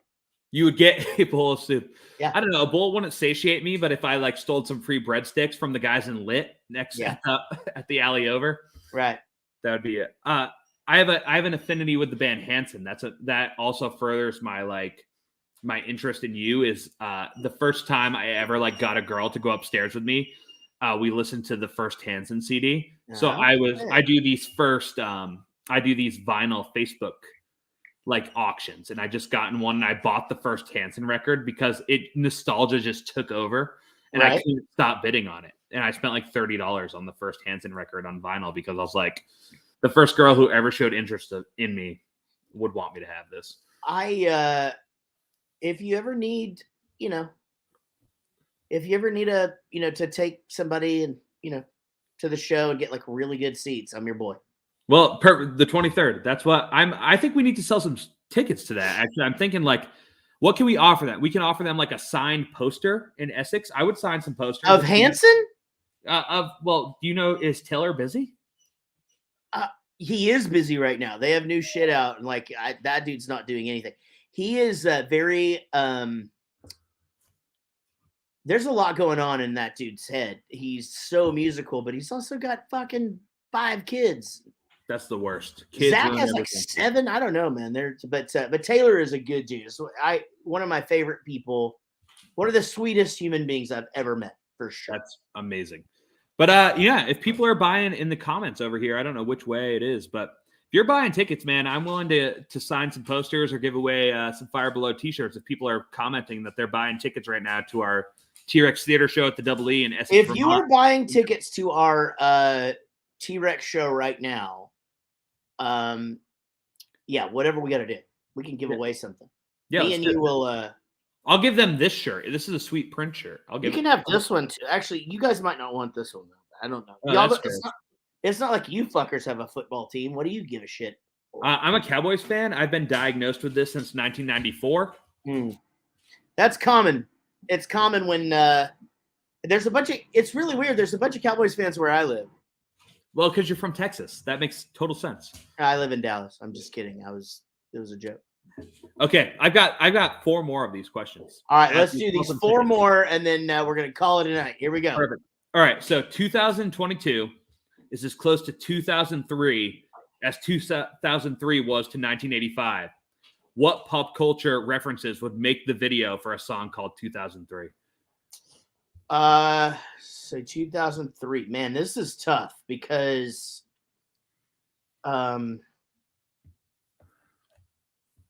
I mean, I'd have to freaking investigate it, I guess. I mean, I don't know.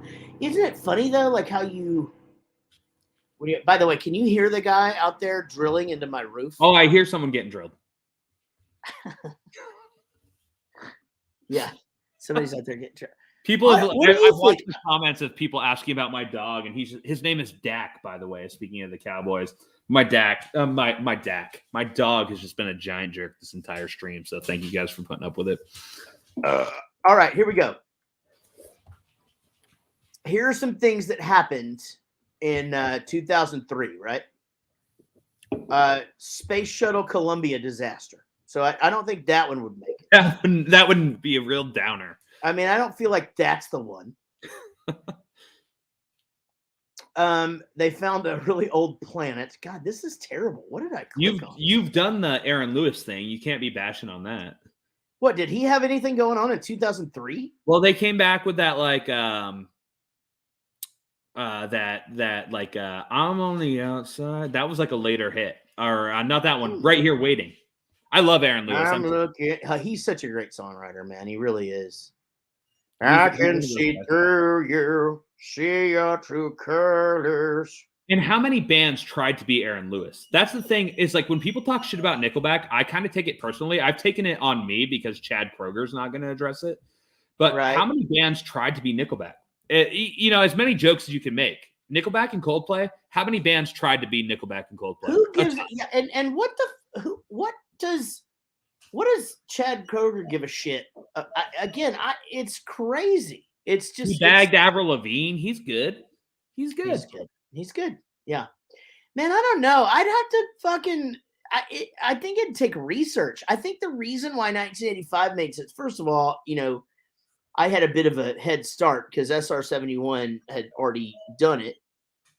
We don't need to talk about that. That's no. I'd say I don't give a shit. Like it's people that fuck with us about that would be very surprised at how many artists don't write any of their songs. But I'm very happy with what I did to that song, and so is the band. You cut the rubber broke. That's the lyric from the SR-71 version that didn't. You had to get rid of that, where you're just like, I'm not going to say that. That ages the song, right? That gets it off Radio Disney. Yeah, 100%. That's where I've heard it first. That is where I heard it first. Mm-hmm. All right, the rubber broke. The rubber broke. That's No, I heard my parents arguing one night, and that's the statement I heard first. But I hadn't heard 1985. Right. Yeah. All right. I don't know on 2003. I think I could come up with it, but well, we've got 7 podcast ideas, so it'll come back. Oh my God, we're gonna be so busy. Let's go. What is the best gas station meal you've ever had? Man, this is so hard because there are, first of all, up in the northeast and then down in Florida, they have this place called Wawa. Mm-hmm. And you can go into that place and get these gourmet sandwiches, and they're so goddamn good. Then there's a place called Sheets, and they do something that's very similar. Where tell me if I start freezing up. I think I'm getting like this little alert thing. Am I good? You're good on my end. You look good, Frozen. You're like Walt fucking Disney. You're like Walt Disney of pop punk. You look good, Frozen. Let it go. Can't hold it back anymore. Whoa, stop. Adam Duritz is going to take that from you too. Man, I gotta say, I have eaten at a lot of freaking gas stations. I mean, more than I could ever. I would say definitely probably the first time I ever went to Wawa, and I had them make me this bagel sandwich, and I didn't really know what it was going to be. And no. Gas station food is like, it's next level. It's got to be next level good if you remember a gas station meal. Actually, I'm going to go back. There was a place that had like a barbecue situation in there. Nope, I got it now. Okay. We used to have this place in Denton called Metzler's. It's still there, but it started in a gas station and is like the best barbecue sandwich you ever had. That's the best gas station meal I've ever had for sure. Boom.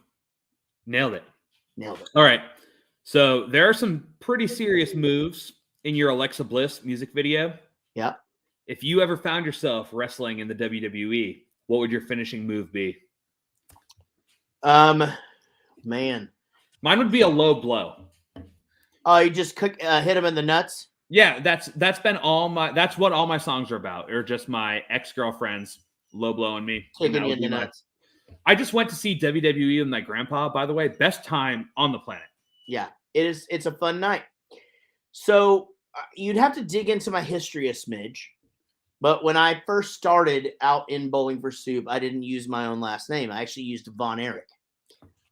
The Von Erichs are a wrestling family from Texas. Very, very. It's a very sad story.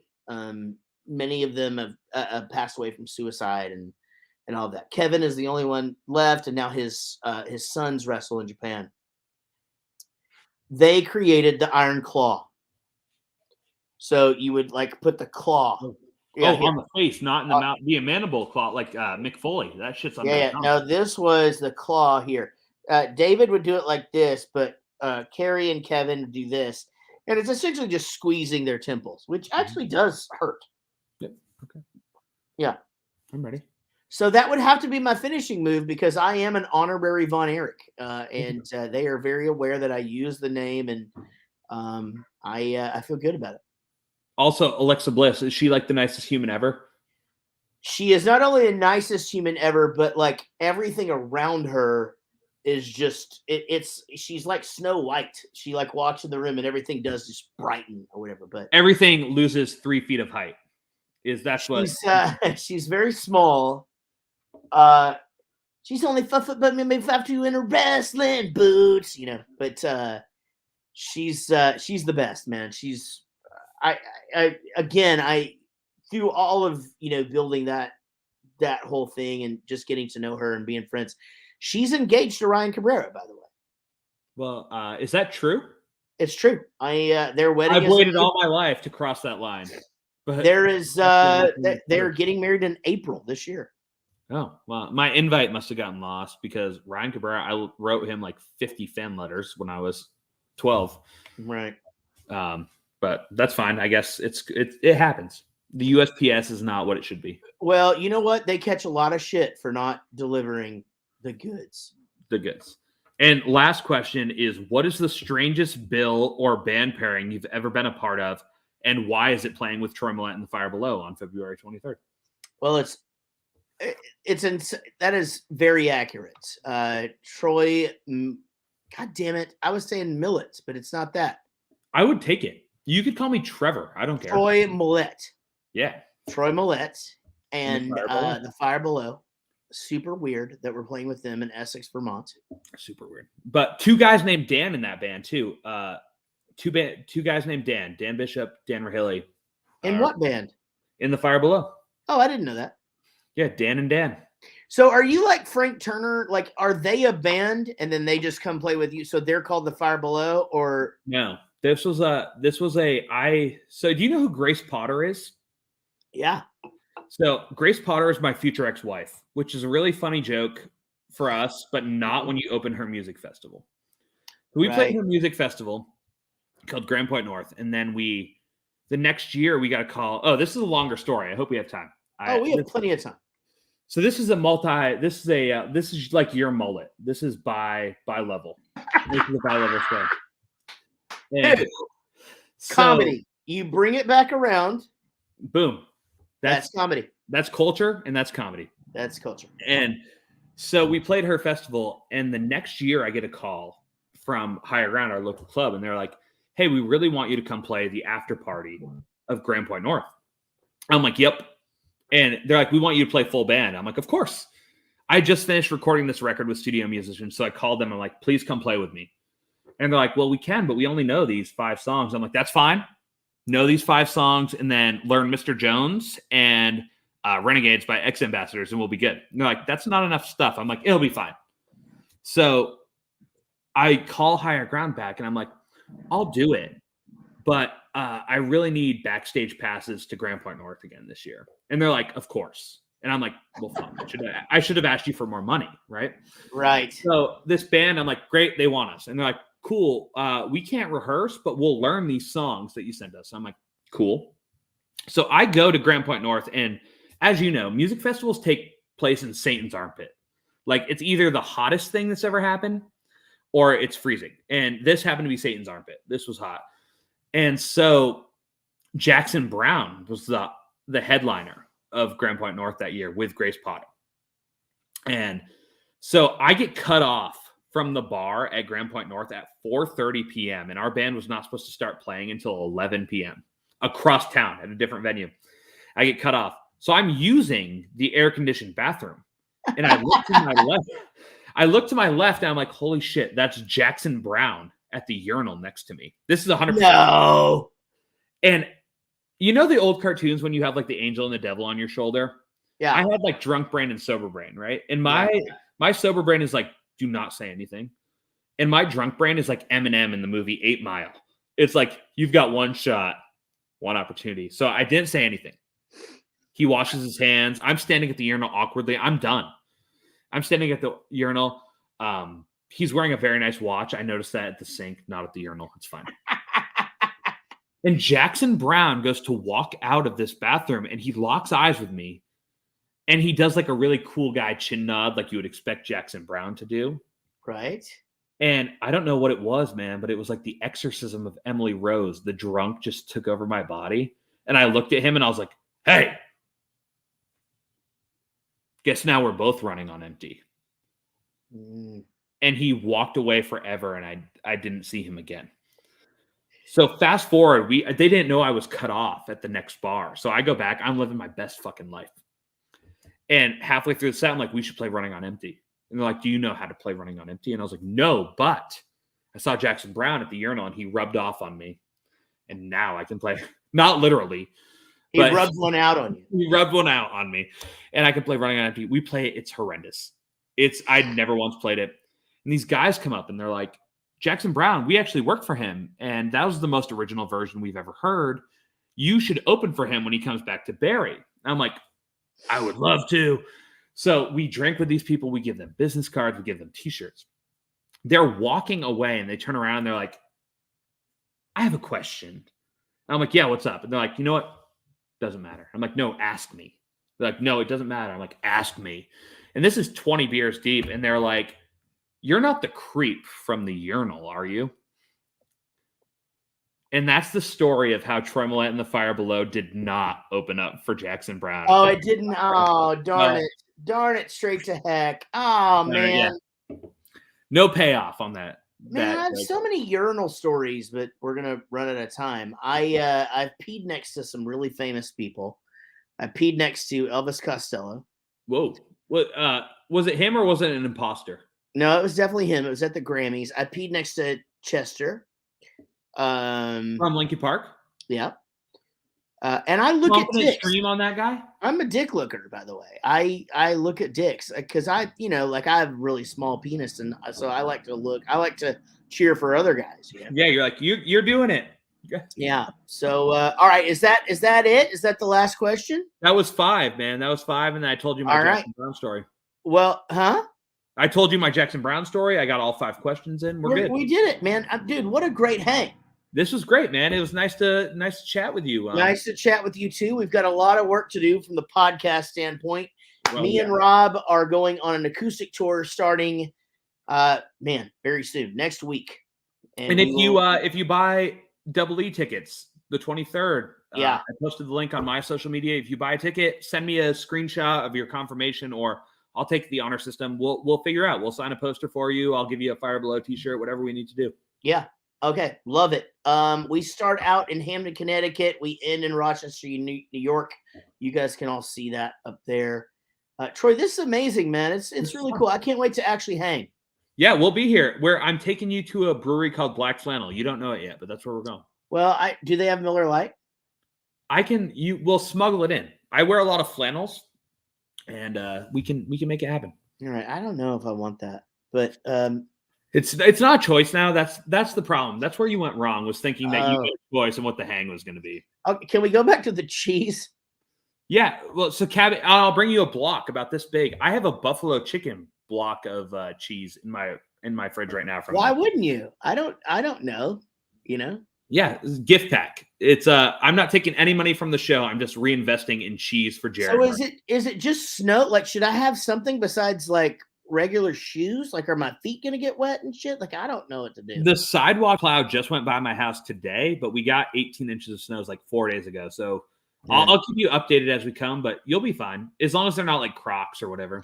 When you get 18 inches of snow in Vermont, can you call in and go, "Hey, we got 18 inches of snow, can't make it into work today"? Or are they like, I get an acclimate weather day. So I get 1 day per year where I can be like, it's fucking snowing.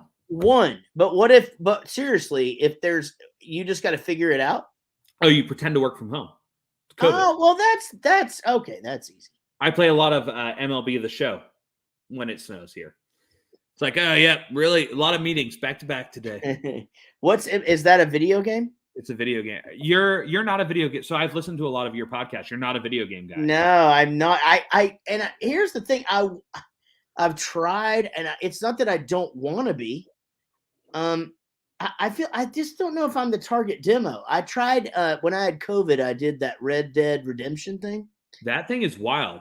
It's wild, but when I would die, I died. I'm done for the day, and apparently I'm supposed to sit there another 15 hours. But it's fine. What we should do is we should play Mario Kart on the Nintendo. See, I'm terrible at that, and here's the thing: it's because of my age. Because I grew up with Atari. I'm pretty good at FIFA. Okay, so and I could probably figure out any sports game. I can probably figure out pretty good.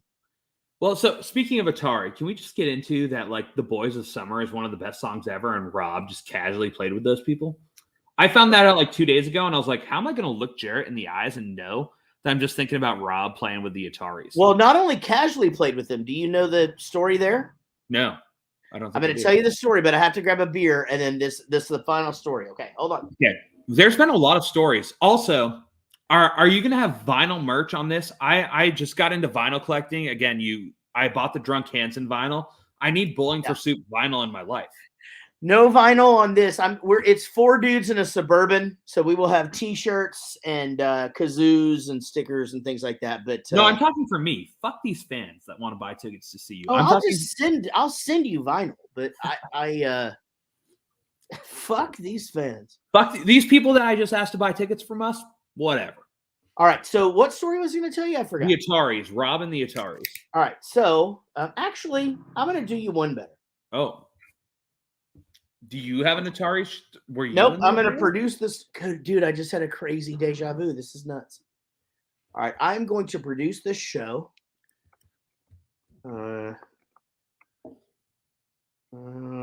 So Tom Petty's guitarist wrote that song with the dude from the Eagles, with Don Henley. I just watched the video popped up in my suggested, and it's like, you might want to watch this. And I was like, you were absolutely right. All right. So here's the thing. I'm just going to go ahead and share my screen with you. You let me know if my screen shows up. Okay. Yeah, I'm ready. So here you are. I'm going to share my window with you. Share screen. And we're going to share a window. Okay. Oh my God. What happened? Now what do I do? That is the wildest thing I've ever seen. All right. Also, I think this Chuck Smith guy just called me Nowhere Boy, and I've never related to something more in my life. My God, that was terrible. Okay, I got to. Oh no, I know what to do. I got to open them. This is worth it. Hang on. Hang in. I have nothing better to do. I'm from Vermont, Jaret. There's nothing else. I eventually got to go down there and spend time with my family, and I'm going to. There's a great mountain. They bring like acoustic songwriters all the time. You would be great. The family. So so when we played with Brett Dennen, we're playing a couple shows with a band called the Ballroom Thieves, and one with Rustin Kelly, who was married to Casey Musgraves. What? And I didn't even know she was married before.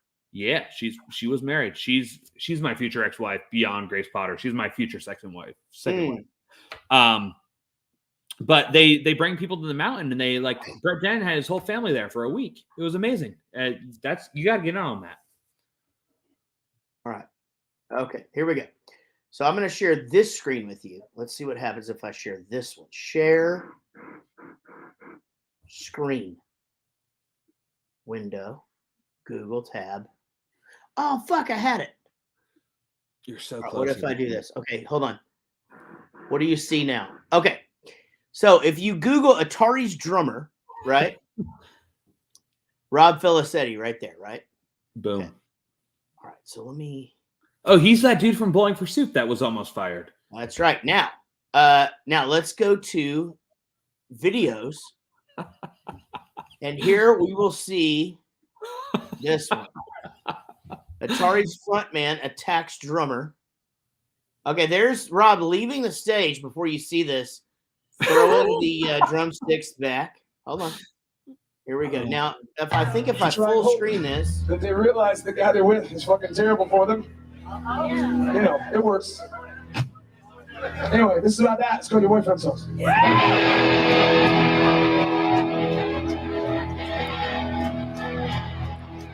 He looks very good.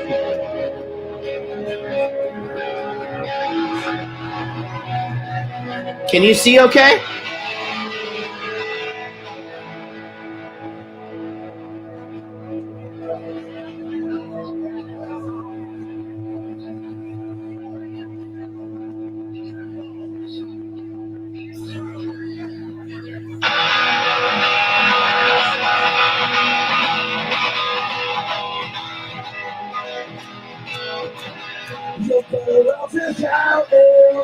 Don't call him. He's breaking your heart. So we'll be there, stabbing you apart. Why you doesn't take when I was scared? Got you waiting. I'm still waiting. Catch you with your call. I don't know why. I can't show when I should kill it all.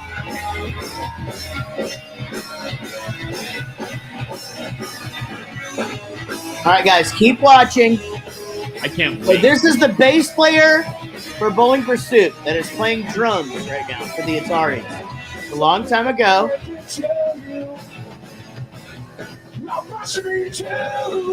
And here's the thing.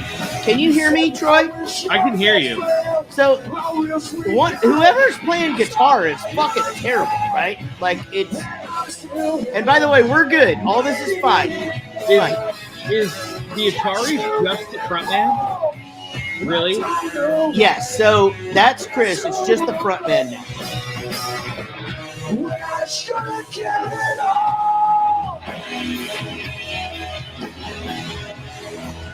All right.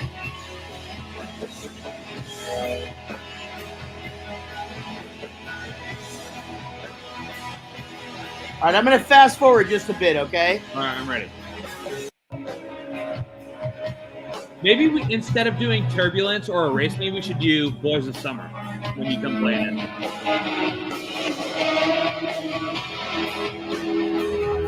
Now, I don't think Rob's doing a bad job here, right? Sounds good.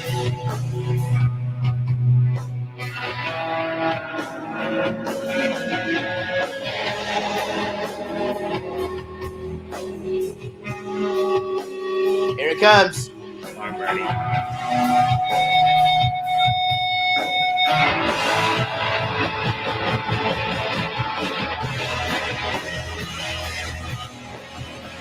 All right, guys. Rob is playing drums. Also, I gotta tell you, I just hate talented people. So the fact that Rob plays bass in Bowling for Soup and is shredding. No. I'm going to finish the story in just a sec. Can't. All right, fast forward a little bit more. My drummer's fucking stale.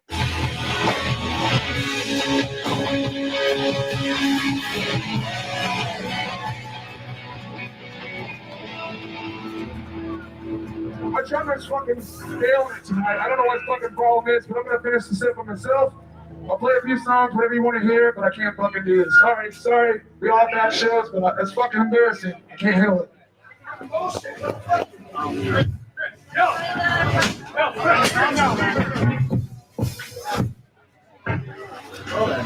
I apologize, but there's a certain amount of fucking shit I can take. And rock and roll, exactly.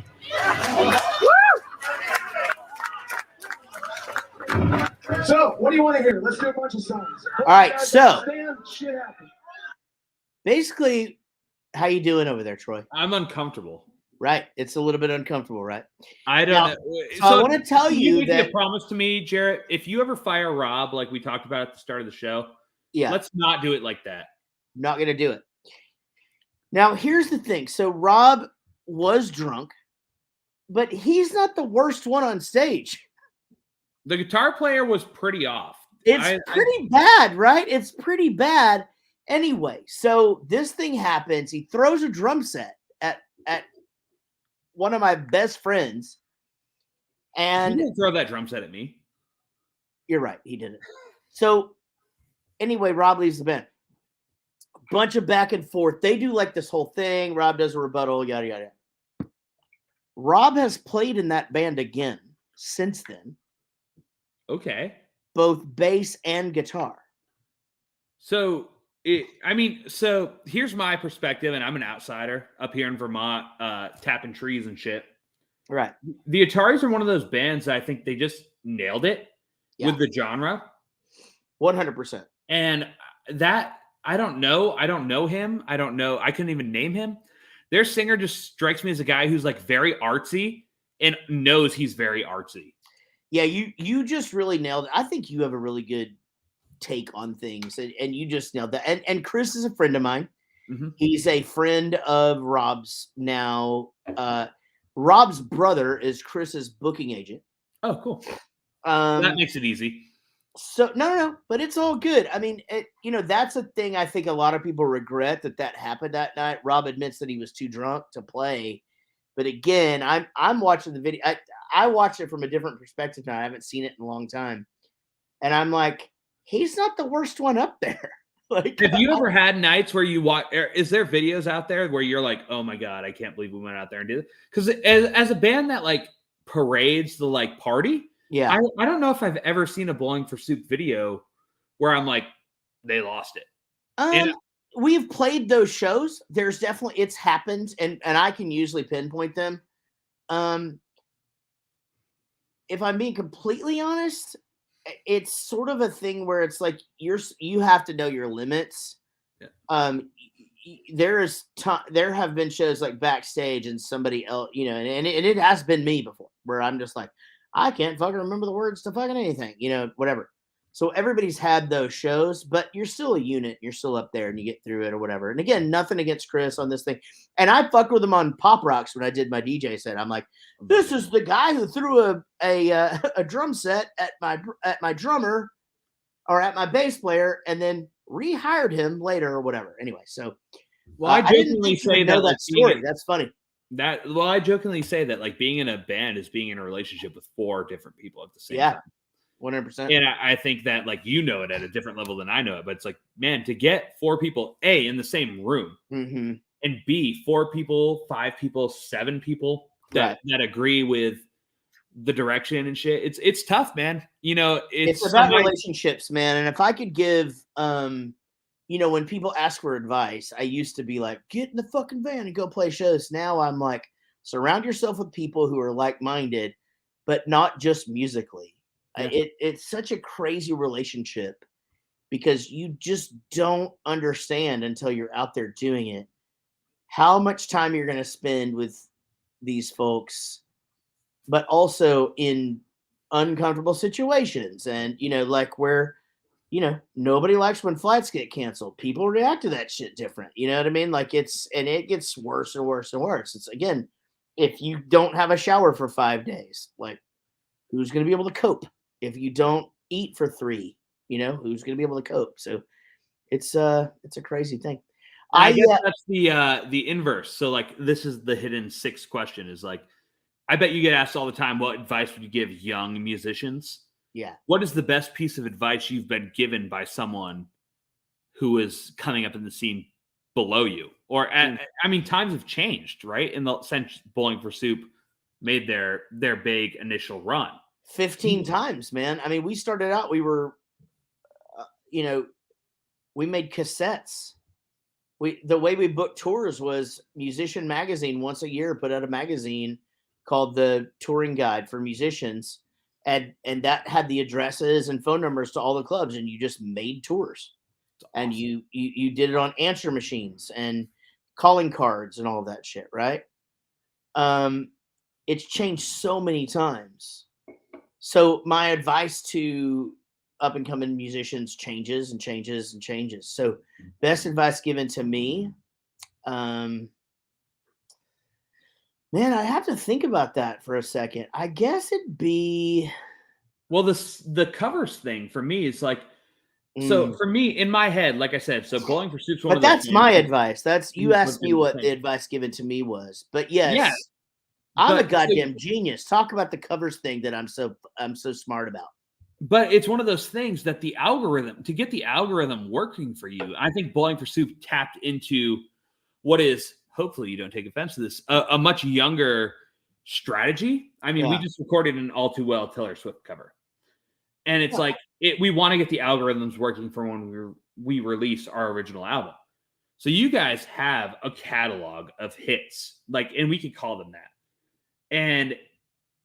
But Erase Me, that opens you up to a demographic of people in these blends, in these suggested tunes, in these release Fridays that might not have clicked on Girl All the Bad Guys Wants or Almost or Ohio or any of these hits. And I think it's totally free.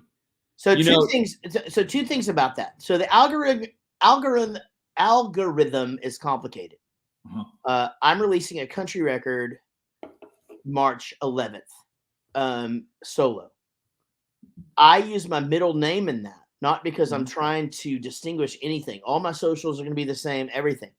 But it's all about the algorithm. Because if you search Jaret Reddick, it's I was on this song, I was on this song, I was on this MC Lars song, this Dolly Rot song, this song. It's I'm not going to get into the places that I need to go. So you got to play that algorithm out. So sometimes those covers will water down that algorithm. I think Bowling for Soup is okay because, quite frankly, everybody wants to hear 1985, High School Never Ends, Almost, Ohio, Punk Rock 101.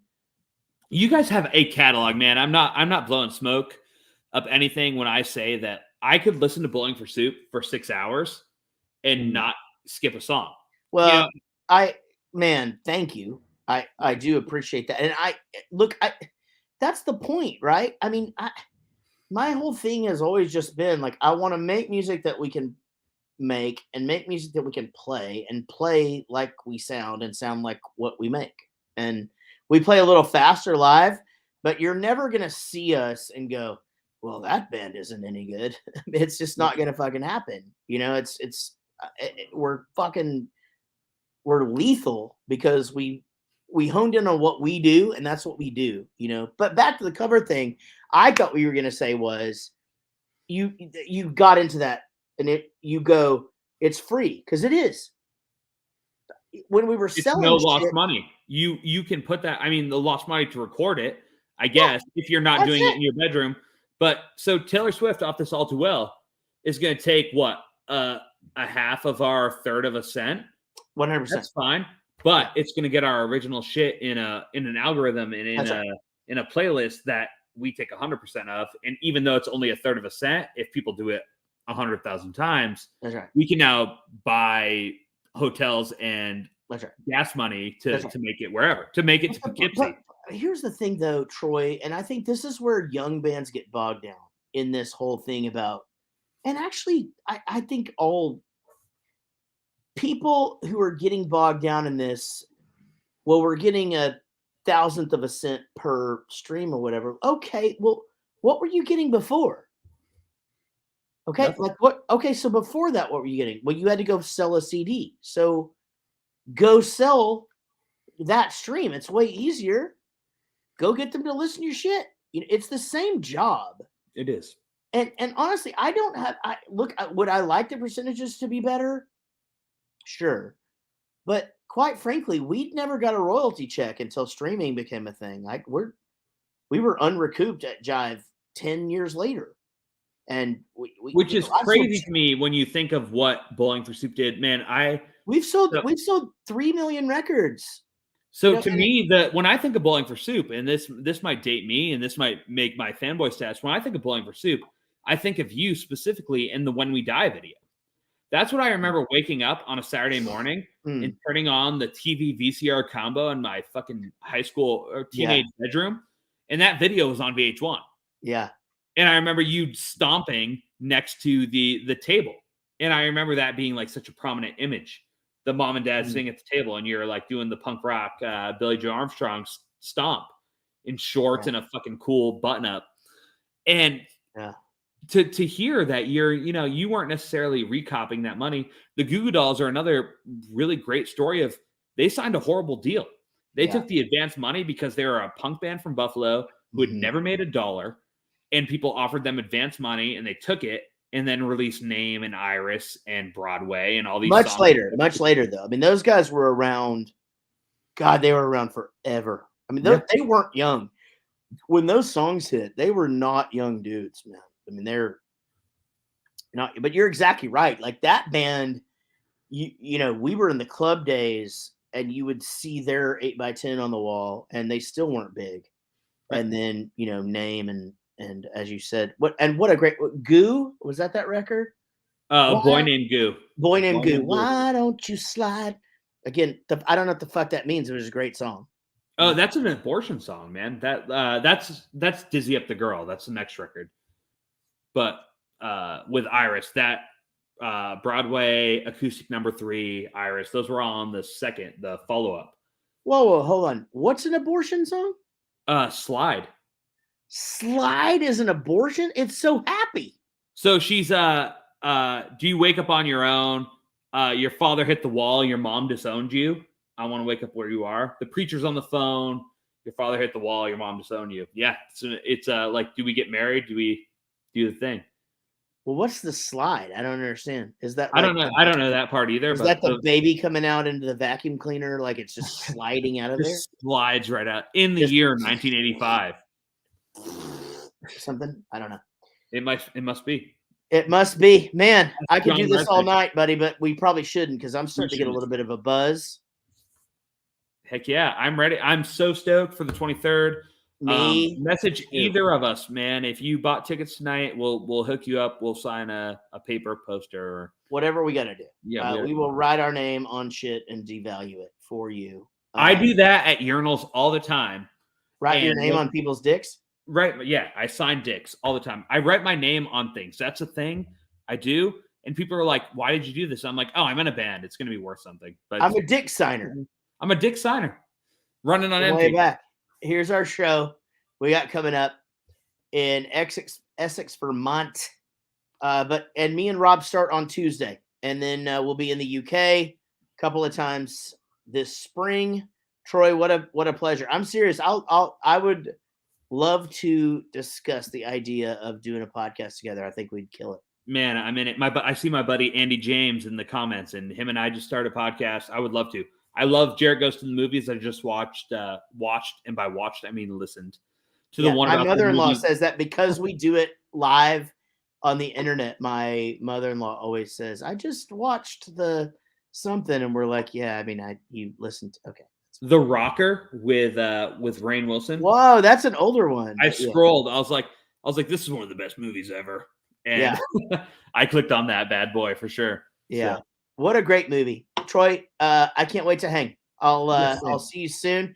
Plug something. Tell everybody where they can find you on the internet.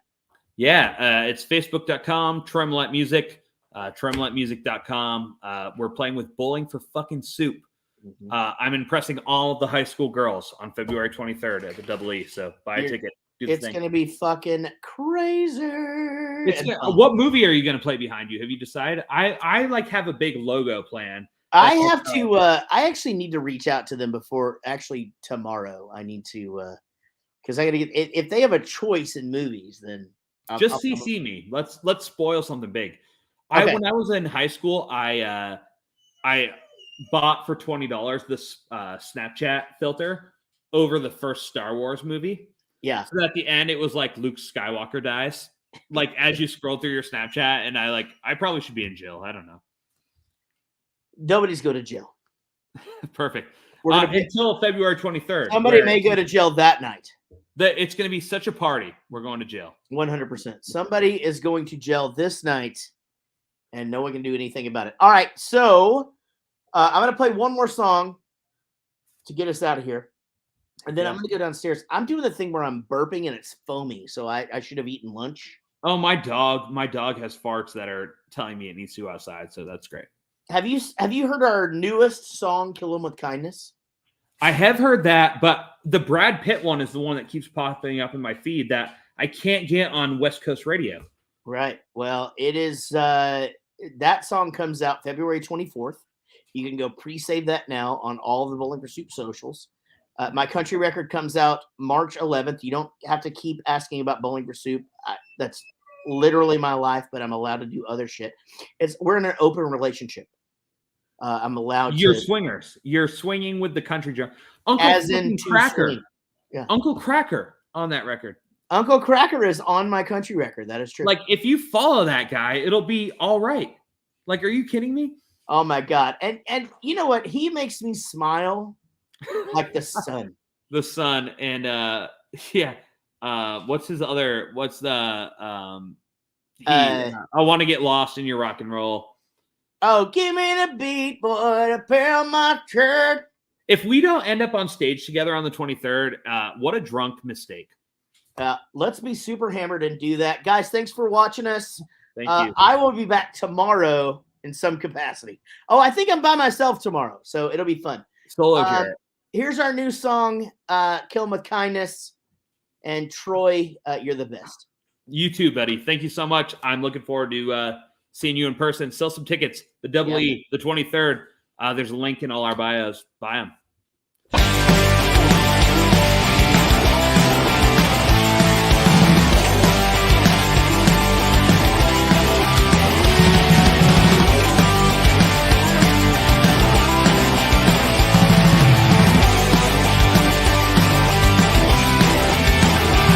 The television is more like a jukebox full of trends, playing a happy song and then bringing the whole world down again. And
killing motherfuckers, killing motherfuckers with kindness. Killing motherfuckers, killing motherfuckers, killing motherfuckers with kindness. Killing motherfuckers, killing motherfuckers, killing motherfuckers with kindness. Killing motherfuckers, killing motherfuckers.